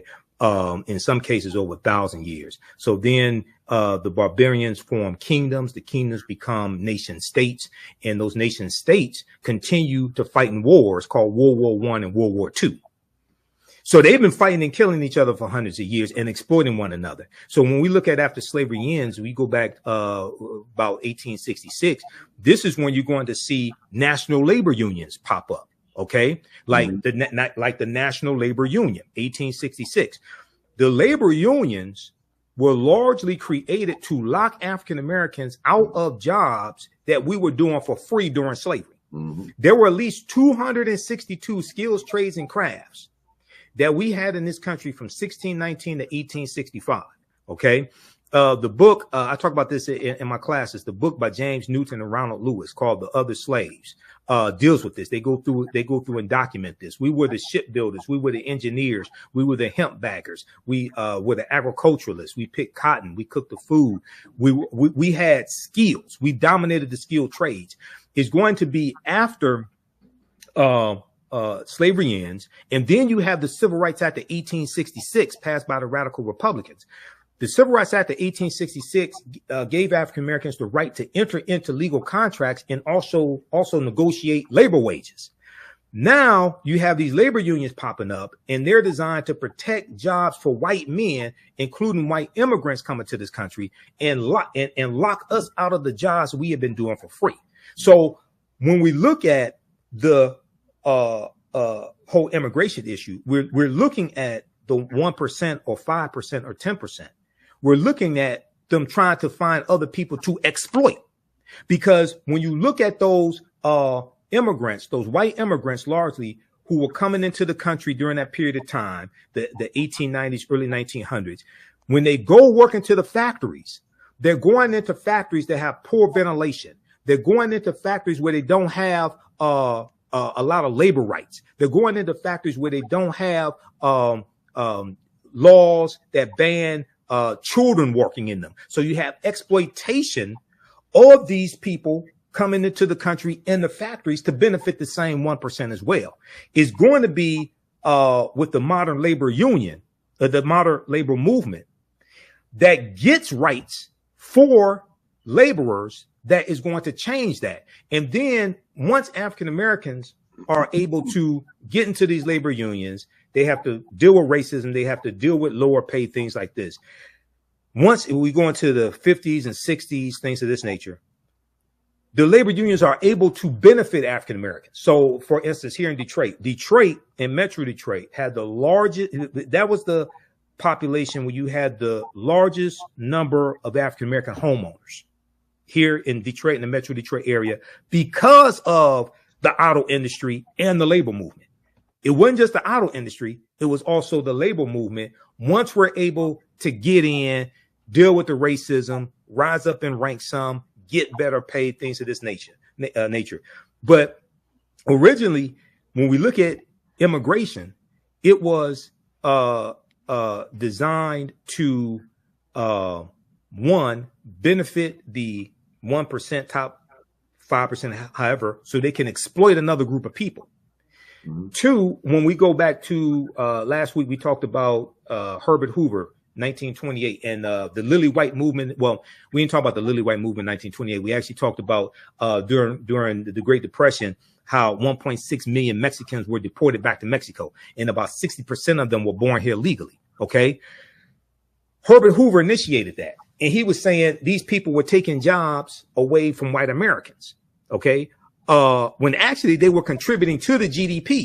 But because of, you have this tension, and you have a fear of the browning of America. And we can even talk about it going back to even at that time. White people have always looked, well, some white people have always looked at other non-white people as taking something away from them. Absolutely. And these people didn't earn it. These people want a handout, things like this, right? Those Mexicans were contributing to the growth of the economy, and actually the vegetation that they pick and the money that they spend at grocery stores, things of this nature, actually created demand for jobs. But they were targeted, and Herbert Hoover and other white people were saying, oh, no, they're taking jobs away from white people, so we're going to deport them.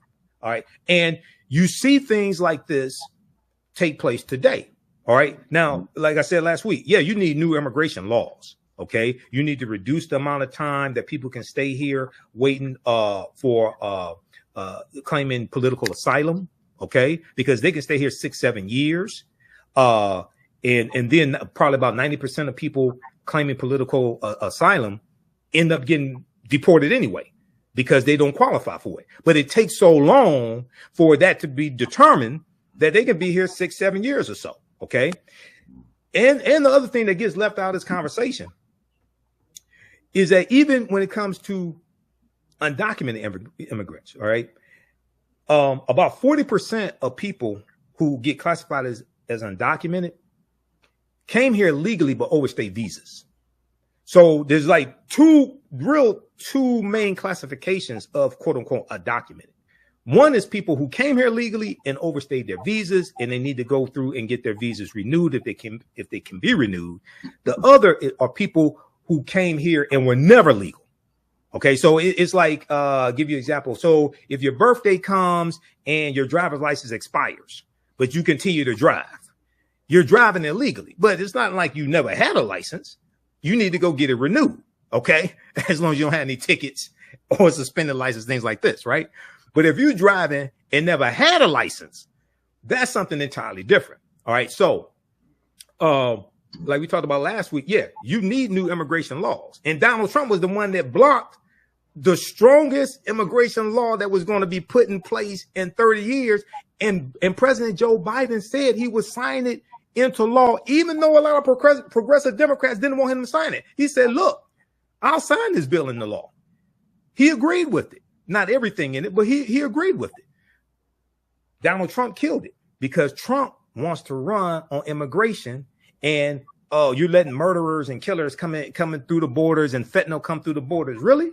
So why did you tell Republicans in the House not to vote for the bill? Yeah, I see. It's a lot of double talking. I don't know. It's suggestions and solutions. I remember back, what was it? Ice Cube was talking about putting an agenda together, and coming up with some things that we can present to anybody that's in, the political arena. What's your feelings on that? Because it just seems like we on this hamster wheel, just keep, going around and around in circle, getting misused, abused. You got a lot of people like Vince talked about earlier, conscious folks say, why vote? It's so much misinformation, and I'm thinking we can tie it all to just not having leaders doing what they're supposed to do and leading and educating us on what we need to do as a folks. Because personally, I'm tired of all this, I think people are subject to, and I guess that's history. Most people are subject to most things because they're ignorant to everything, and people take advantage of that. Right. What I mean? So what can we do? I don't know, until we change the consciousness of the individual, I don't know if we're going to ever get off this hamster wheel, because, and people not looking, to advance their cause or their agenda personally, that's why I push the whole African tradition agenda, that talks about and understands, and bringing back some foundational cultural principles and practices that we can collectively agree on. Because right now, we all over the place. We Aboriginals. We doing this. We doing that. We not. You got this young group of folks coming up with all this, and it's just, And I was listening to the side of the TV. We still debating about even what to call ourselves. And here it is, 2024. So, well, I know a lot of people in the quote unquote conscious community, and unfortunately, a lot of them don't understand politics. Don't understand law. They'll have varying understandings of history, but you really have to understand history in the last 224 years that leads us to where we are today, and really understand law, especially after slavery ends, going into the Reconstruction era, and after Reconstruction, the white supremacist Democrats taking back control of the state legislatures. And this is prior to the Lily White movement in 1928, which is the effort by Republicans to push African Americans out of the Republican Party, which is when we started slowly going over to the Democratic Party. People think that we became Democrats because of President Lyndon Baines Johnson in 1964, or when John F. Kennedy runs against Richard Nixon in 1960. By 1960, 2/3 of African Americans had already switched over to the Democratic Party because we saw we were getting more from the Democratic Party, and we were being pushed out of the Republican Party, and our issues and concerns were being ignored. So, and then what happened was a lot of the Republicans, a lot of the Democrats, a lot of the Southern segregationist Democrats, because you had Northern moderate Democrats, and then you have the Southern segregationist Democrats that people would ostensibly call Dixiecrats. What happened was a lot of those Southern segregationist Democrats went over to the Republican Party, where they stayed until they died, like Strom Thurmond. Okay.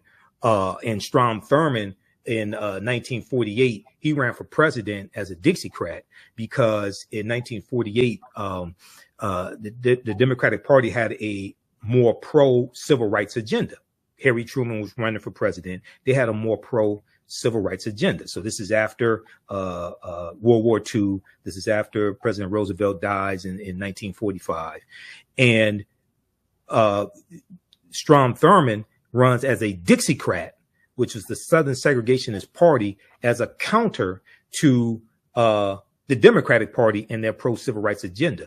Is at the same time that those Dixiecrats are really going to bring back out that Confederate battle flag of Northern Virginia, which people think is the Confederate flag, but never flew over the Confederacy. There were 3 flags that flew over the Confederate States of America from 1861 to 1865. That flag that's on top of the General Lee car on the TV show The Dukes of Hazzard, and incidentally, that car is named after General Robert E. Lee, a white supremacist slave owner who committed treason. That's why it's called the General Lee. It's named after General Robert E. Lee, a slave owner. Mm-hmm. The flag that's on top of the car is the Confederate battle flag of Northern Virginia under General Robert E. Lee's army. All right. So that flag became a symbol of opposition to the civil rights movement. Okay. So we have to understand, one, politics and law, how all this is connected. Okay. You can start studying history because laws and policies shape history. 2, understand politics on a local level. Read your local newspapers, watch local news. You can listen to local radio, local talk radio, especially African-American talk radio. Then you start getting a better understanding of things taking place locally.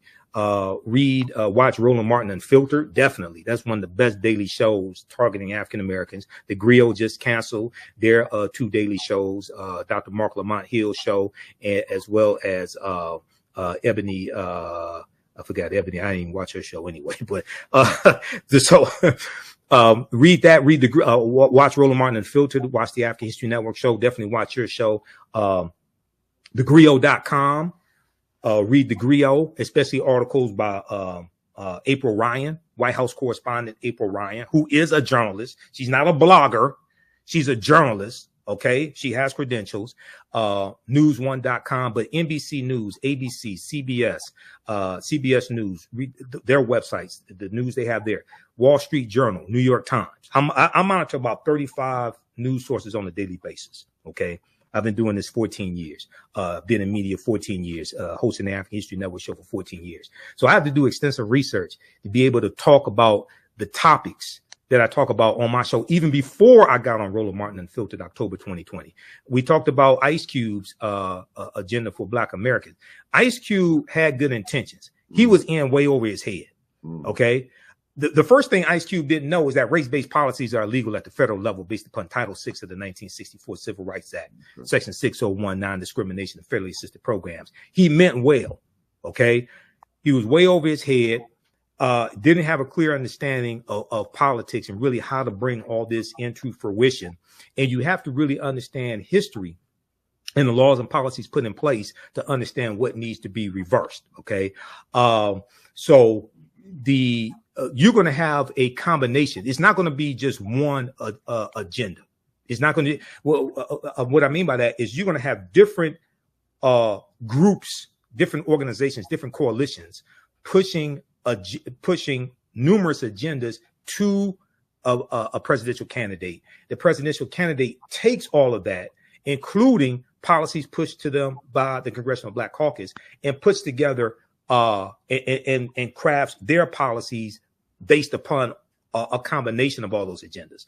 I know people, and Dr. Claude Anderson is one of my teachers. I've known Dr. Claude Anderson for years, interviewed him a number of times on the African History Network show. When he and I talk, we argue like an old married couple. And at the end of the conversation, usually he's forced to agree with me because I present facts and evidence.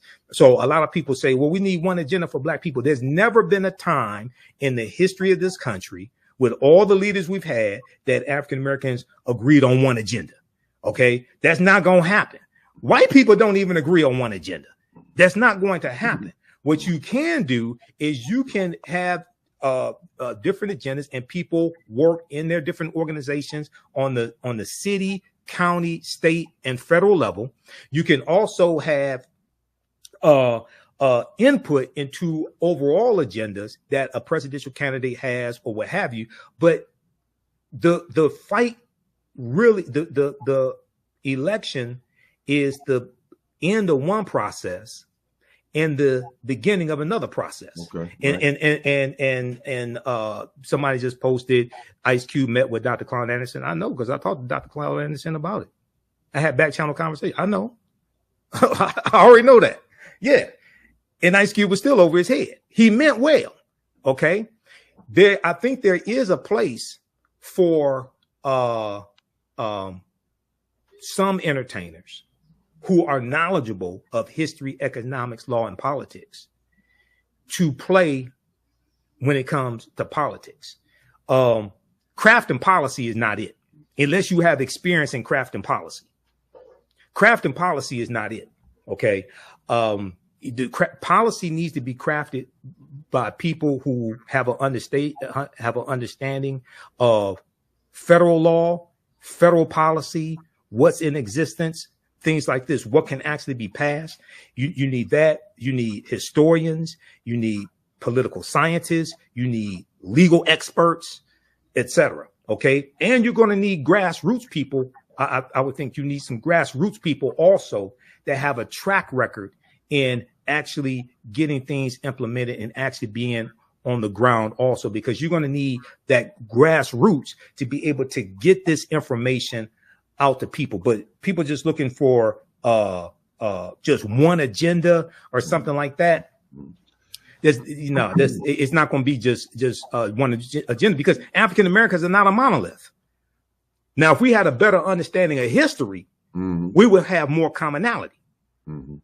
But because we don't understand history, we're fragmented. But Ice Cube did mean well, and there were a lot of policies that Biden-Harris already had versions of, or what have you, or things that were already in place that he was advocating for also. But I think he did mean well, and he got a lot of attacks. And some of the attacks I think were uncalled for. But when you are trying to be in a position to help your people and get legislation passed, a lot of times it's a thankless job. When Dr. King was assassinated, when they did the autopsy, they said his heart was in the condition of a man in his 60s. He was 39 years old. Okay. Malcolm X was assassinated 39 years old. Medgar Evers was in his 30s. Okay. So we have fond memories of a lot of these heroes after they're dead, decades after they were dead. When Dr. King was assassinated, he was the most hated man in America because he came out in opposition publicly to the Vietnam War, April 4th, 1967. He was assassinated exactly 1 year to the day after that, April 4th, 1968. Okay. And Dr. King was calling for a radical redistribution of wealth in this country. He was against the military industrial complex. He was fighting against poverty, and he was initiating the Poor People's Campaign. And it wasn't just for Black Americans, because he understood that you had to have a war on poverty, period. Not just for Black people, but for white people as well. The other thing he understood was, if it's only a Black movement fighting against poverty, it's definitely not going to work. That's definitely not going to work. It's going to have to be multiracial. Right, and there was an interview he did with NBC News. It's about 27 minutes. It was in 1968. 1967. It was 11 months before he was assassinated. So it was like May, I think, of 1967. And it was talking about the next step of the civil rights movement. But in that interview, he talked about how, because of the Vietnam War, okay, it made it much harder for the civil rights movement to get any media coverage, for them to get their issues dealt with and things like this because of the Vietnam War and the attention that the media was shifting to focus on that war. But if people, it's on YouTube, on NBC News's YouTube channel. And if you go to NBCnews.com and just search for Dr. King interview 1967, it will blow your mind what he was talking about. And this is, Dr. King has been a revolutionary. He was a revolutionary even during the Montgomery bus boycott. People think, oh, he just became revolutionary in 68. No, he didn't. You haven't been. He wrote 5 books. You haven't been paying attention to him. He was a revolutionary even during the Montgomery bus boycott. Okay. And this dovetails to Malcolm and Dr. King. Their ideologies were converging toward the end of both their lives. Okay. Even more so converging. Malcolm, July 31st, 1963, the month before the March on Washington, Malcolm sends a letter to the leading civil rights leaders, including Dr. King, requesting a meeting with them and inviting them to come to Harlem, New York, for a meeting. And I think it was going to take place in August of 63. And he said, we have to find a common solution to a common problem posed by a common enemy. Malcolm was calling for a unification of the civil rights leaders and their followers. Now, this is why he's still in the Nation of Islam. All right. Now, Dr. King didn't respond. But we do know that, one, Malcolm meets with Coretta Scott King in early 1965. He goes to Selma. He wants to meet with Dr. King. Dr. King's in jail. Okay. And this is during the Selma to Montgomery campaign. Malcolm meets with Coretta Scott King. We also know that in February of 1966, Dr. King meets with Elijah Muhammad. Dr. King and Coretta Scott King go to the Honorable Elijah Muhammad's house in Chicago, and Dr. King meets with Elijah Muhammad. And Dr. King and Muhammad Ali had a friendship as well. And there's an interview that they did together in 1967, and there's a clip of it from the Associated Press on YouTube. And I showed this in some of my lectures. And they're talking about, it's right after the interview, it's right after the meeting that they had. They talk about their opposition to the Vietnam War. They talk about how they do see eye to eye on a number of issues, but disagree on other issues. And Muhammad Ali says at the end of that interview, he said, we're still brothers. And he puts his arm around Dr. King. On page 133 of Dr. King's last book, Where Do We Go From Here? Chaos or Community? Dr. King praises the Nation of Islam.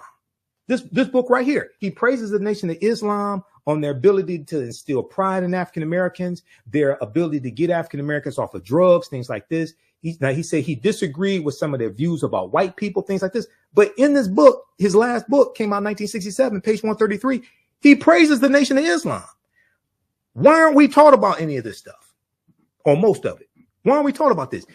There has always been a concerted effort from the 1% or 5% to divide African Americans, to keep us divided, keep us fighting against one another. Okay, because they understand that if we all united, as Lil Flip said, game over. So there's always a concerted effort to keep us fighting against one another. But they understood that we had to unite. They understood that we had to put those differences aside. When Malcolm leads the Nation of Islam, there was a meeting, the documentary Make It Plain. The documentary Make It Plain about Malcolm X. They talk about a meeting that took place in the documentary. They said it was Juanita Poitier's house, which was one of Sidney Poitier's wives. Professor James Small, who knew Malcolm, he told me it wasn't at Juanita Poitier's house. It was somewhere else, but the meeting took place. It was the leading civil rights leaders. Dr. King couldn't make it. He did send a surrogate. It was a meeting with Malcolm X so that they could put all their differences on the table and work together. Why aren't we taught about this? Okay. When was that again? That was it had to be 1964. It's after Malcolm leads the Nation of Islam. The documentary Make It Plain is on YouTube. They talk about this meeting that took place after Malcolm left. Because I told you, Malcolm joins the Nation of Islam. Malcolm joins the civil rights movement when he leads the Nation of Islam. Now, PBS.org, public broadcasting system, they have a good piece here that deals with Malcolm and the civil rights movement. Malcolm and the civil rights movement.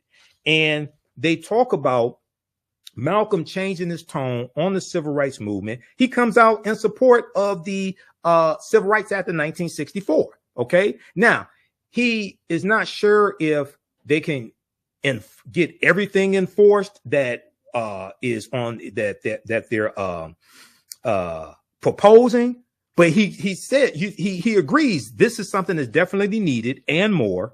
But in here they talk about I want to see if I can find that piece there, but they deal with this in the documentary Make It Plain, the meeting that took place. And the other thing is, like I said, a lot of people don't know that Dr. King met with Elijah Muhammad February 24th, February 1966. The Nation of Islam on their website, NOI.org, they have an article about that, and they have the picture of the two meeting. Okay, so if we had a better understanding of Dr. King, Malcolm X, Elijah Muhammad, Muhammad Ali, put aside their differences, okay, generally speaking, they realized that African Americans had to unite.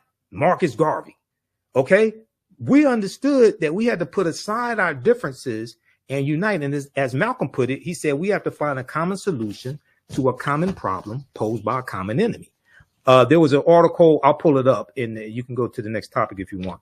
But yes. there was an article from too, Michael. You can share your okay.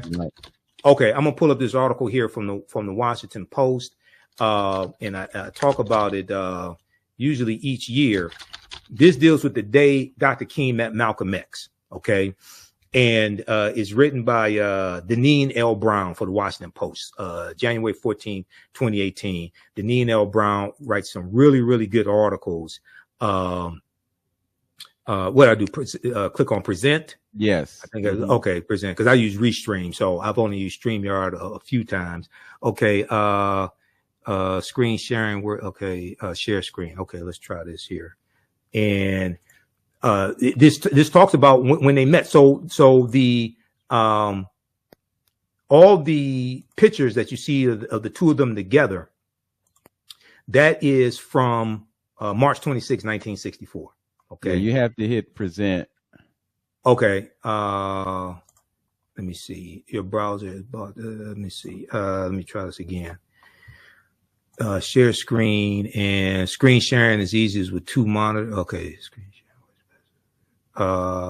Okay, just click on share screen, and it should say, oh, okay, button says StreamYard Mozilla. I think I need StreamYard Mozilla. Okay, I think this is it here. There you go.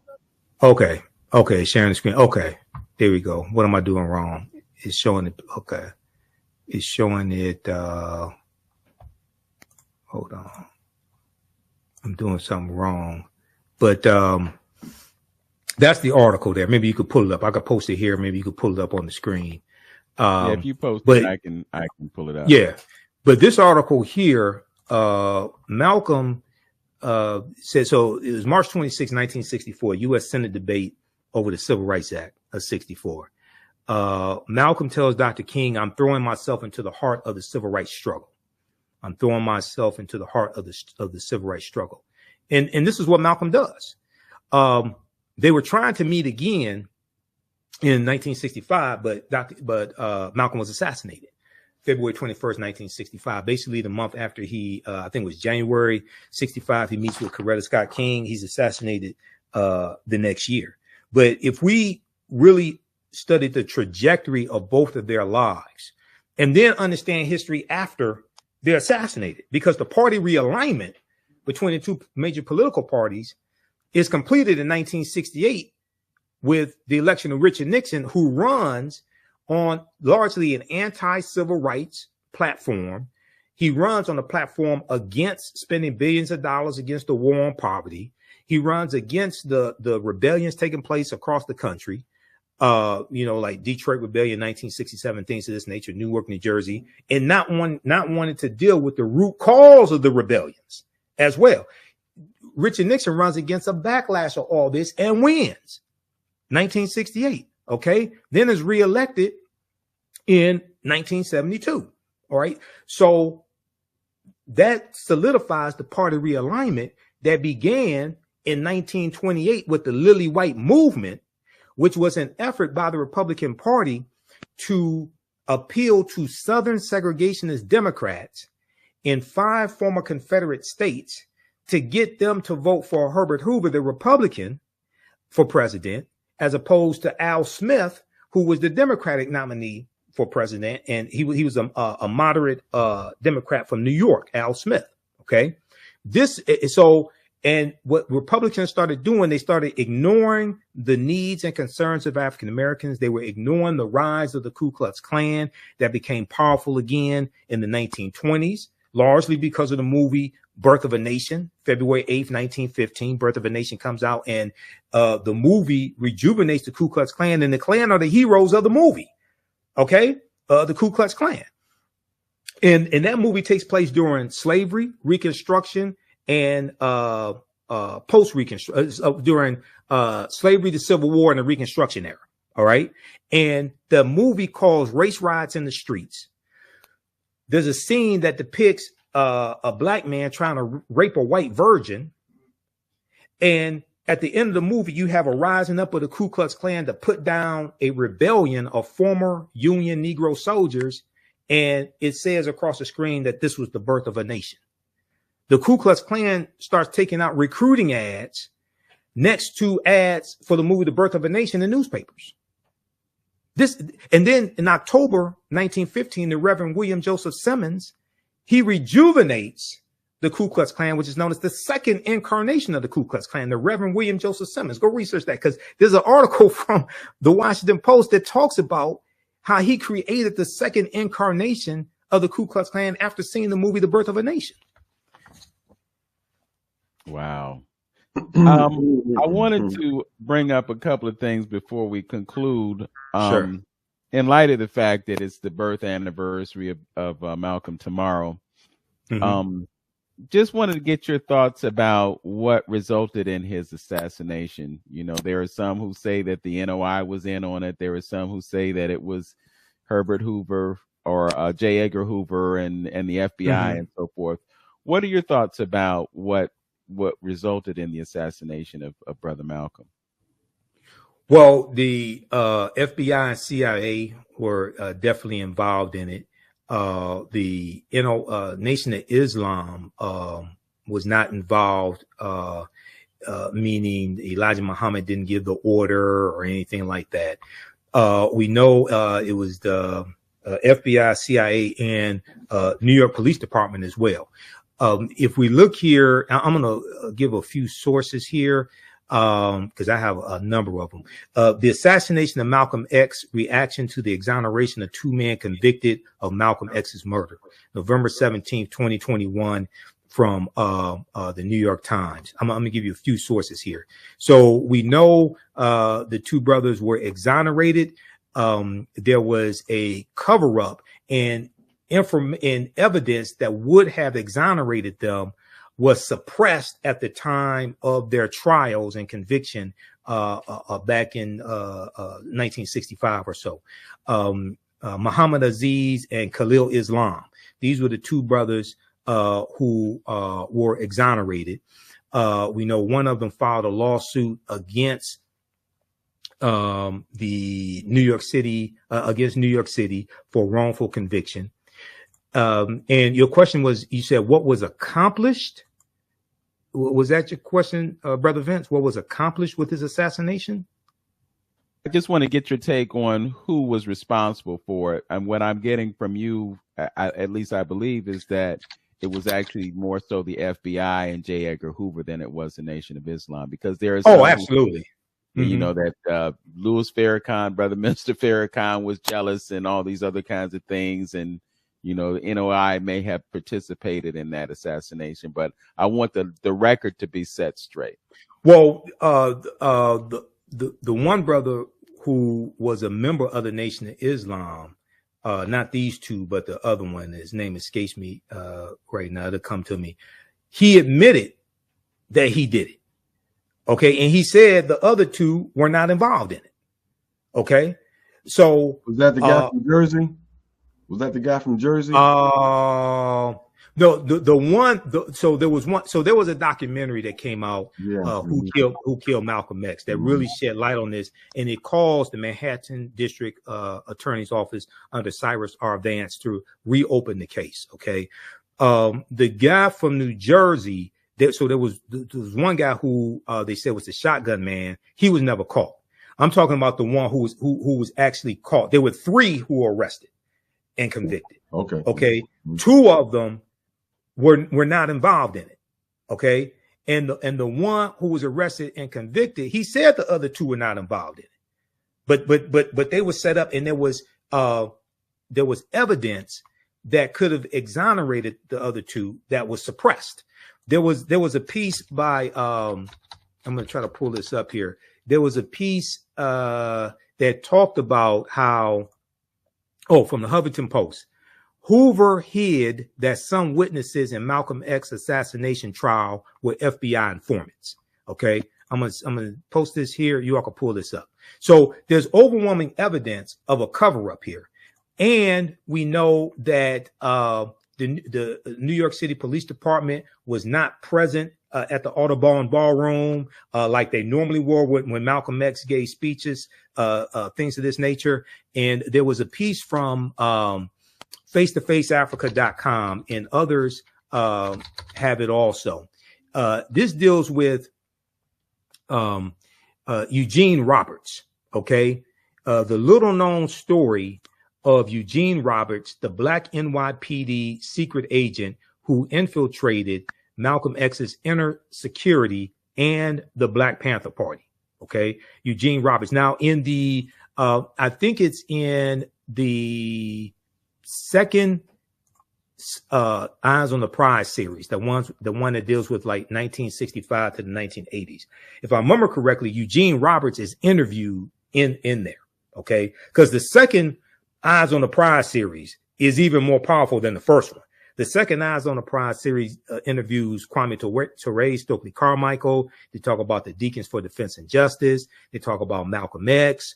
Whereas in the first Eyes on the Prize series that deals with history from about 1955, starting with the lynching of Emmett Till, August 28, 1955, through the passing of the Voting Rights Act in 1965. They really don't deal with the armed resistance. They mention Malcolm X about 90 seconds in that first Eyes on the Prize series. That second one gets really deeper into all this.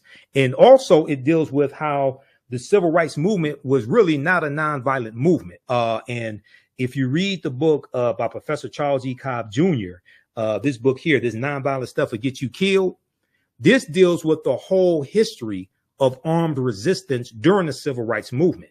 And Professor Charles E. Cobb Jr.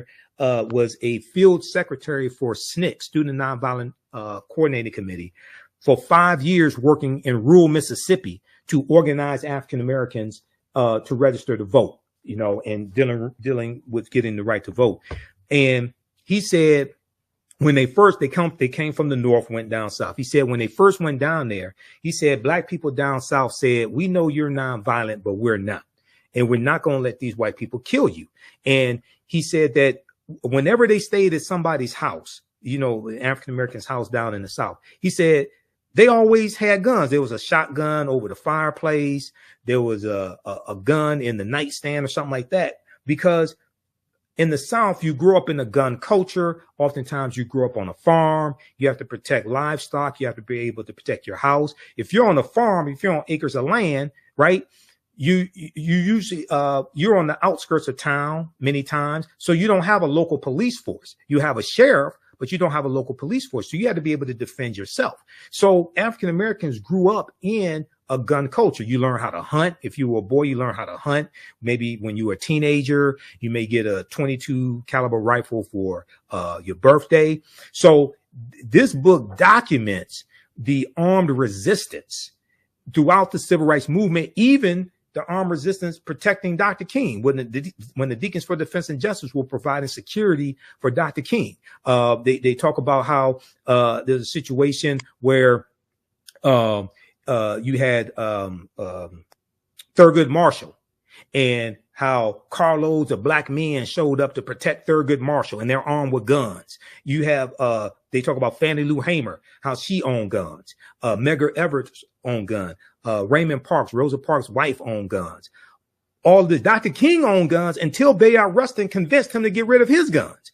Dr. King tried to get a concealed pistol license in 1956 from Montgomery, which was the capital of Alabama. This was during the Montgomery bus boycott, and Dr. King's house was firebombed twice in 1956. He tried to get a concealed pistol license, and he was denied a concealed pistol license. It was Bayard Rustin who convinces Dr. King to ultimately give up his guns. And Bayard Rustin makes the case, well, if somebody comes to your house and does something, breaks in, you end up shooting them, you're going to disrail this nonviolent movement. Okay. So ultimately, Dr. King gives up his guns. But the way this movement has been told to us is largely wrong. And Professor James Small, one of our greatest historians and one of my teachers, he told me personally, he said the civil rights movement was not a nonviolent movement.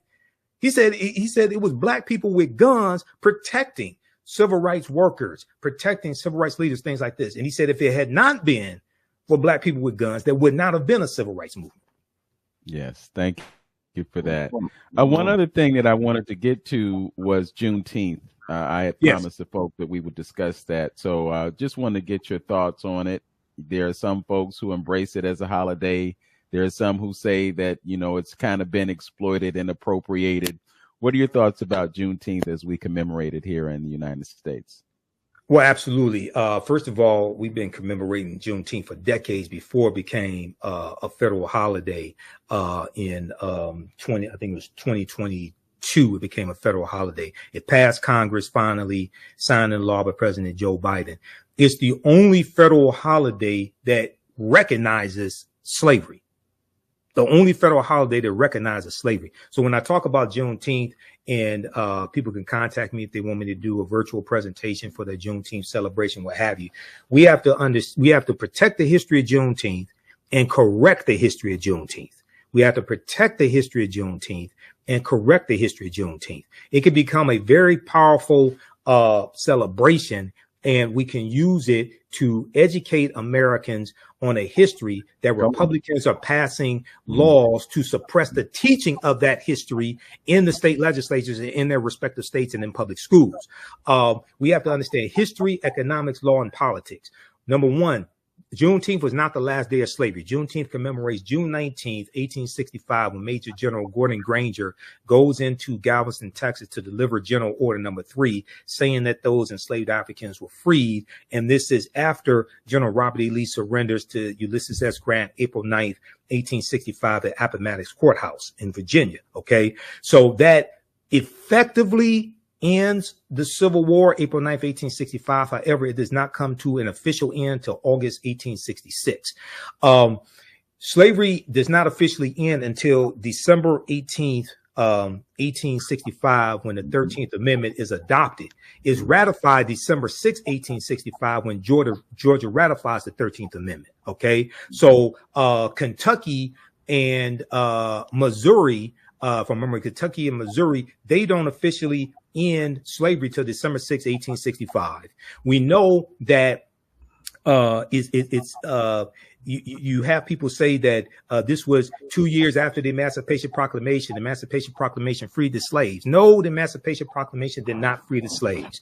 Go to archives.gov or the Library of Congress and read the Emancipation Proclamation.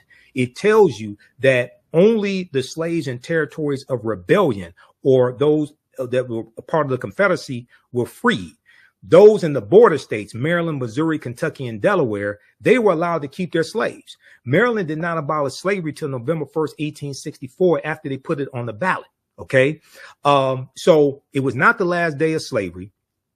And you're going to have some slave owners who keep the information or don't free their slaves to the following year, because it took Major General Gordon Granger and his 2,000 Union troops, most of them African-American men. It took them almost a year to go throughout the entire state of Texas and physically take back Texas under control of the Union. It took military force. There were 250,000 enslaved African people in Texas. They all did not get the word on June 19th. June 19th is the date that was agreed upon to celebrate what happened and celebrate them being free. But all of them were not freed on June 19th. 1, 2, is not the Emancipation Proclamation that freed the slaves. It's going to be the 13th Amendment when it's ratified December 6, 1865, when Georgia ratifies the 13th Amendment, because they had to change the state constitution, ratify the state constitution to end slavery, because slavery was sanctioned by the state constitution. Okay, whether you deal with Article 1, Section 9, Clause 1 of the U.S. Constitution, which is what ends the international transatlantic slave trade. They say the earliest that they could, that can end is January 1st, 1808. And that dealt with bringing Africans into the country to enslave them. That played a part in the Amistad case, the United States versus the Amistad, U.S. Supreme Court case of 1841. When you go read that court ruling, the U.S. Supreme Court ruled that it was illegal for the Amistad slave ship to come into U.S. waters because the international transatlantic slave trade had been abolished. Well, that goes back to Article 1, Section 9, Clause 1 of the U.S. Constitution. We know that Article 1, Section 2, Clause 3 of the U.S. Constitution, known as the 3/5 Compromise, and people totally misunderstand that. That wasn't saying after black people were 3/5 of a human being.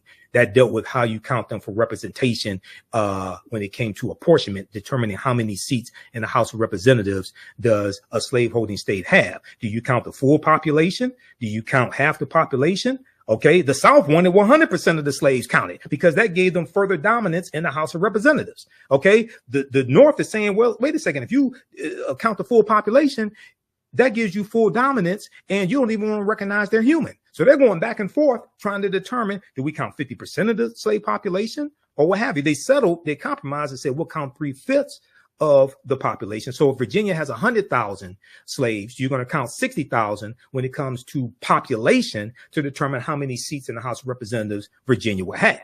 It wasn't saying that this person is 3/5 of a human being. That's a total misunderstanding and not even understanding the argument that's taking place at the Philadelphia Convention in 1787.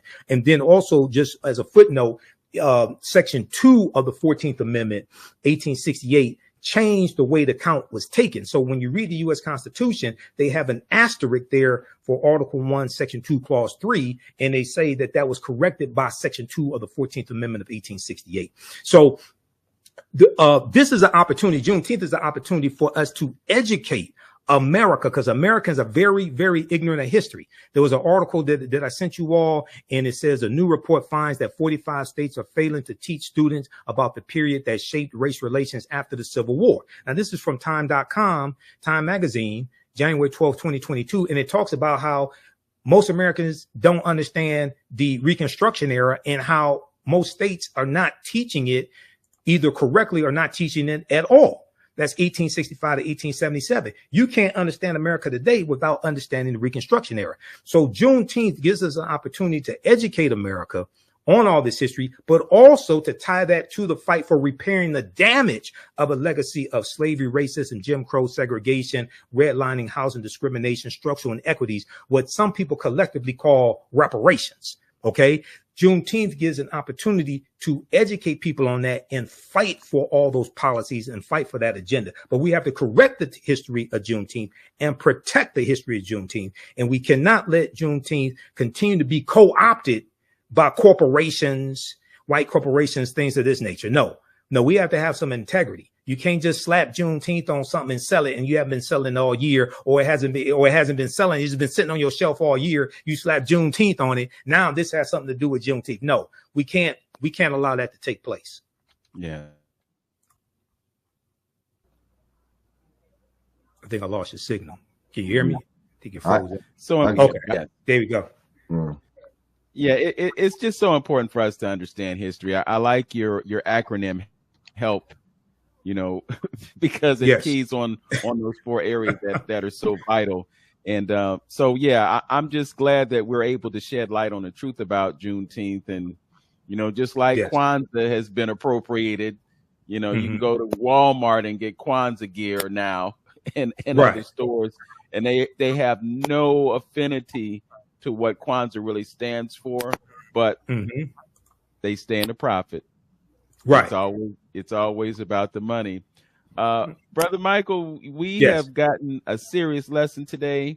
And as I did last week, I'm going to replay this so that I can please do. embellish my notes and try to remember some of the things that you have shared. I want to give you another opportunity to promote the channel.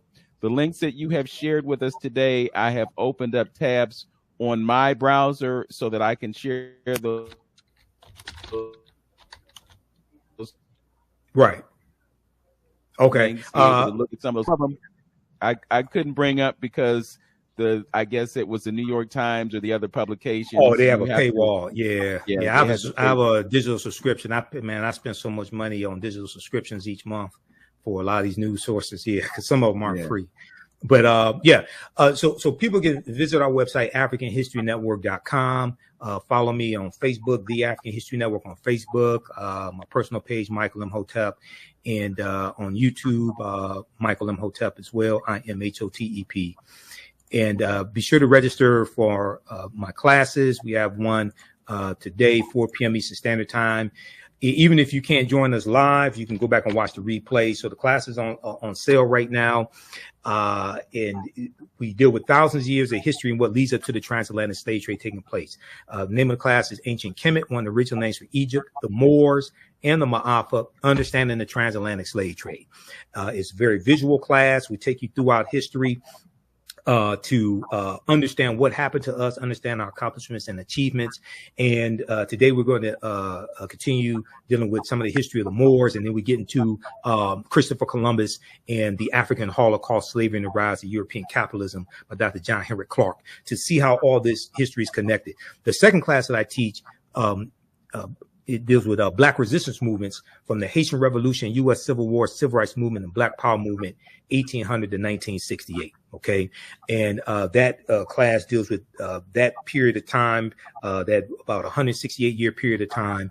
And I had to create that second class because I realized there was so much information that I wanted to cover during that crucial period of time that I had to create a second class so we can get more in depth into that period from 1800 to 1968, 1970. All right. So we have a bundle pack of courses also you can register for, but join us today. I'll give you more information. Visit our website, AfricanHistoryNetwork.com, AfricanHistoryNetwork.com. The content is PG-13. You can use this with your children. It's not overly graphic. I don't do a lot of cursing, anything like this. This helps us to continue to finance the research, because this is not free to do what I do. It takes a lot of resources to do this and to pay for the services that we need, etc. So this helps us. One of the ways that we're able to finance all this also, because I don't get support from billionaires and foundations and things like that. I don't get that type of support. But thanks, brothers. We get support from you all. So thanks for having me back on. Definitely, bro. All right. Definitely. Well, Sadiqa is here in Cleveland. Sadiqa, yeah. And the classes at my own. Yeah, the class is at my online school, so it's not on social media, so people know. That's why you have to register for it. It's at my online school, the African History Network online school. All right. I was just going to say, Sister Sadiqa lives right around the corner from me, literally. She says she's going to be at your class at 4 o'clock. So oh, thank you, Sadiqa. Thank you. Big shout out to her. Thank you. And you know what, Brother Michael, in all seriousness, yes. What we've got today in the 2 hours and some change that we spent together far exceeds what I got in 12 years of education in the education system when it comes to history. I was asking my history teacher, hey, what about this? What about that? What were Black people doing in the United States in the 20s and the 30s and the 40s? I know about slavery. I know about Reconstruction, but what else is there? Right. Well, unfortunately, university. Go ahead. Well, unfortunately, I'm not sure what period of time this was. Was this in college or high school or elementary school? When was this? I'm a child of the 70s. I was in high school in the 70s and entered the university in 1975 and exited in 1980 and vowed that I would not return because the banking concept of education that Dr. Edward W. Crosby bequeathed to us in the Department of Pan-African Studies at Kent State University back then. But you know, I am mindful and aware of the fact that education is a lifelong process, and really, truly, the most significant education that you receive happens when you leave school. Yeah. Well, some of those teachers previously, 70s, 60s, things like that, some of those teachers didn't know that history themselves. And some of them may have been African American as well. What we did see in the 1960s, and we saw this at Howard University, and the second series of Eyes on the Prize deals with this, is the fight for Black studies programs at universities, at HBCUs, things of this nature. And then in the late 1980s, 89, going to 90, 91, we also saw a fight on university campuses for Africana studies programs, like the fight we saw here in Detroit at Wayne State University, which is why you have an Africana studies program at Wayne State University. It came because of protests. So, and we also saw when we attempted to have African-centered curriculums in independent schools and charter schools here in the U.S. in the late 80s, early 90s, we saw that come under attack as well. Okay, so we have to, the need for African-American history is extremely important. Dr. Carter G. Woodson understood this. He said that our history had to be taught in every school across the country. Whether you call it African-American history, Africana studies, whatever, that history has to be incorporated, has to be taught. And we also have to fight back on those attempts to suppress that history as well. Like we see in the legislatures, in Florida, in other state legislatures, the anti-critical race theory laws that we see, Oklahoma, Georgia, things of this nature, they are attacking in various ways the teaching of that history because they understand that right knowledge corrects wrong behavior. And and one of the things that they fear also is if white children understand what happened in this country, you're going to have white children rebelling and fighting back against the establishment as well, because the George Floyd protest that took place, it was interracial. It wasn't just African Americans out protesting. It was white people out protesting, white teenagers, things like this. And that protest went global. Okay. And a lot of things were connected. So people are saying, well, wait a second, the civil rights movement, the modern day civil rights movement in the 1950s and 60s, you had participation from white people in that protest and things like this. And they're saying, hold on, we need to attack the information source that will properly educate them on this history that happened, while at the same time be able to, through law, suppress their ability to vote to change the future. Those attacks on the history and voting rights are not separate. They're combined. Okay. When you can control people's access to information about understanding the past and control their ability to vote to create law and impact law that determines the future, right? I'm telling you, they're trying to wipe us off the political chessboard. That's why the November 2024 election is so important. Presidential election, yes, but also state legislature, governor, city council, mayor, all this is connected. So this is extremely important. I tell people right now it's correct wrong behavior. What you do for yourself, what you do to yourself, and what you allow other people to do to you and get away with is based upon what you think about yourself. What you think about yourself is based upon what you've been taught about yourself. What you've been taught about yourself is based upon everything you've read, heard, and seen about yourself. So right now it's correct wrong behavior. Wakanda forever. It's not over till we win. Yeah.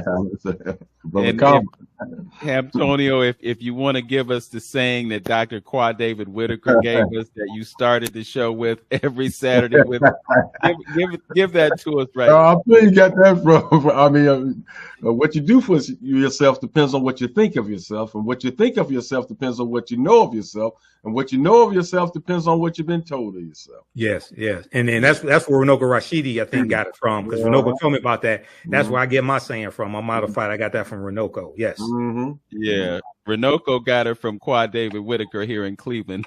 Not a Kwame of the second. Yes. We're so put together. Blessed. I think they collabed a little bit and got it together. Mm-hmm. Yes. All right. Well, Brother Michael, once again, congratulations to you on the success of the channel. Thanks, brother. Keep doing what you do. You've definitely got a bevy of students, and you can include me in that bevy of students right now. All right. Absolutely. Everybody register for our online classes, and you can watch them on demand also. You don't have to join us live in class, and you can ask questions in class also with the live text chat also. AfricanHistoryNetwork.com. Thank you, brothers. All right. Appreciate Take care, you, my brother. brother. Good All right, job, Hotel. man. Take care. Thank you. Peace. Peace. Now, if you like this type of information, you can support the African History Network a few ways. Be sure to register for the online history classes that I teach on Saturdays. Ancient Kemet, the Moors, and the Ma'afa, Understand the Transatlantic Slave Trade, what they didn't teach you in school. Visit our website, AfricanHistoryNetwork.com, AfricanHistoryNetwork.com. We deal with thousands of years of history and what leads up to the transatlantic slave trade taking place. This is a 10-week class. We're doing more than 10 weeks this time around. Next classes are Saturday, May 4th, Saturday, May 11th, Saturday, May 18th, and Saturday, May 25th, 2024, 2 p.m. Eastern Standard Time. Click right here to register here for the class. The class is on sale $60, regularly $130. We do the sessions live. All the sessions are archived and recorded. You can go back and watch it any time. So a year from now, 2 years from now, you can still watch the entire course. We have the lesson plan here for the entire course also already laid out, so you can look at the content that we cover. We deal with 80 to 100 articles, and I put together this class. I've been teaching this class on and off since 2017. Okay, I've been studying history 34 years now. Do lectures across the country. Been hosting the African History Network show 14 years, but we look at there's over 200 slides that I put together, 80 to 100 articles that we'll go through and look at. The 15 books that we reference. You don't have to buy any of these books to follow along in class. I'll show you excerpts of the books on the screen usually. And we look at video clips of interviews I've done with historians like Professor James Small, Professor Kabahai Watakamane, Anthony Browder, who wrote Nile Valley Contributions to Civilization, which is one of the books we use in the class, Runoko Rashidi, who wrote Black Star, The African Presence in Early Europe, which is another book that we use in the class, okay? So you can register for this. This content is PG-13. You can use this information with your children as well. Visit our website, AfricanHistoryNetwork.com. AfricanHistoryNetwork.com. Okay. And we'll post the link here. The link's in the thread of this broadcast. And you can support us through PayPal and Cash App, $ the AHN show through Cash App, $ the AHN show through Cash App, and through PayPal, paypal.me /the AHN show. So we have the information right here on the website as well. This is our official Cash App account, $ the AHN show, SHOW. When you go to it, it'll say Michael and show my picture there. These are fake African History Network Cash App accounts here that have been stealing money from us. There are a few other ones out there I've identified. I'm still trying to get them shut down. You can click right here on our link and it shows our QR code, okay, for Cash App. This helps us stay on the air, keep doing the research, pay some of the bills, etc. Upgrade equipment, take care of what needs to be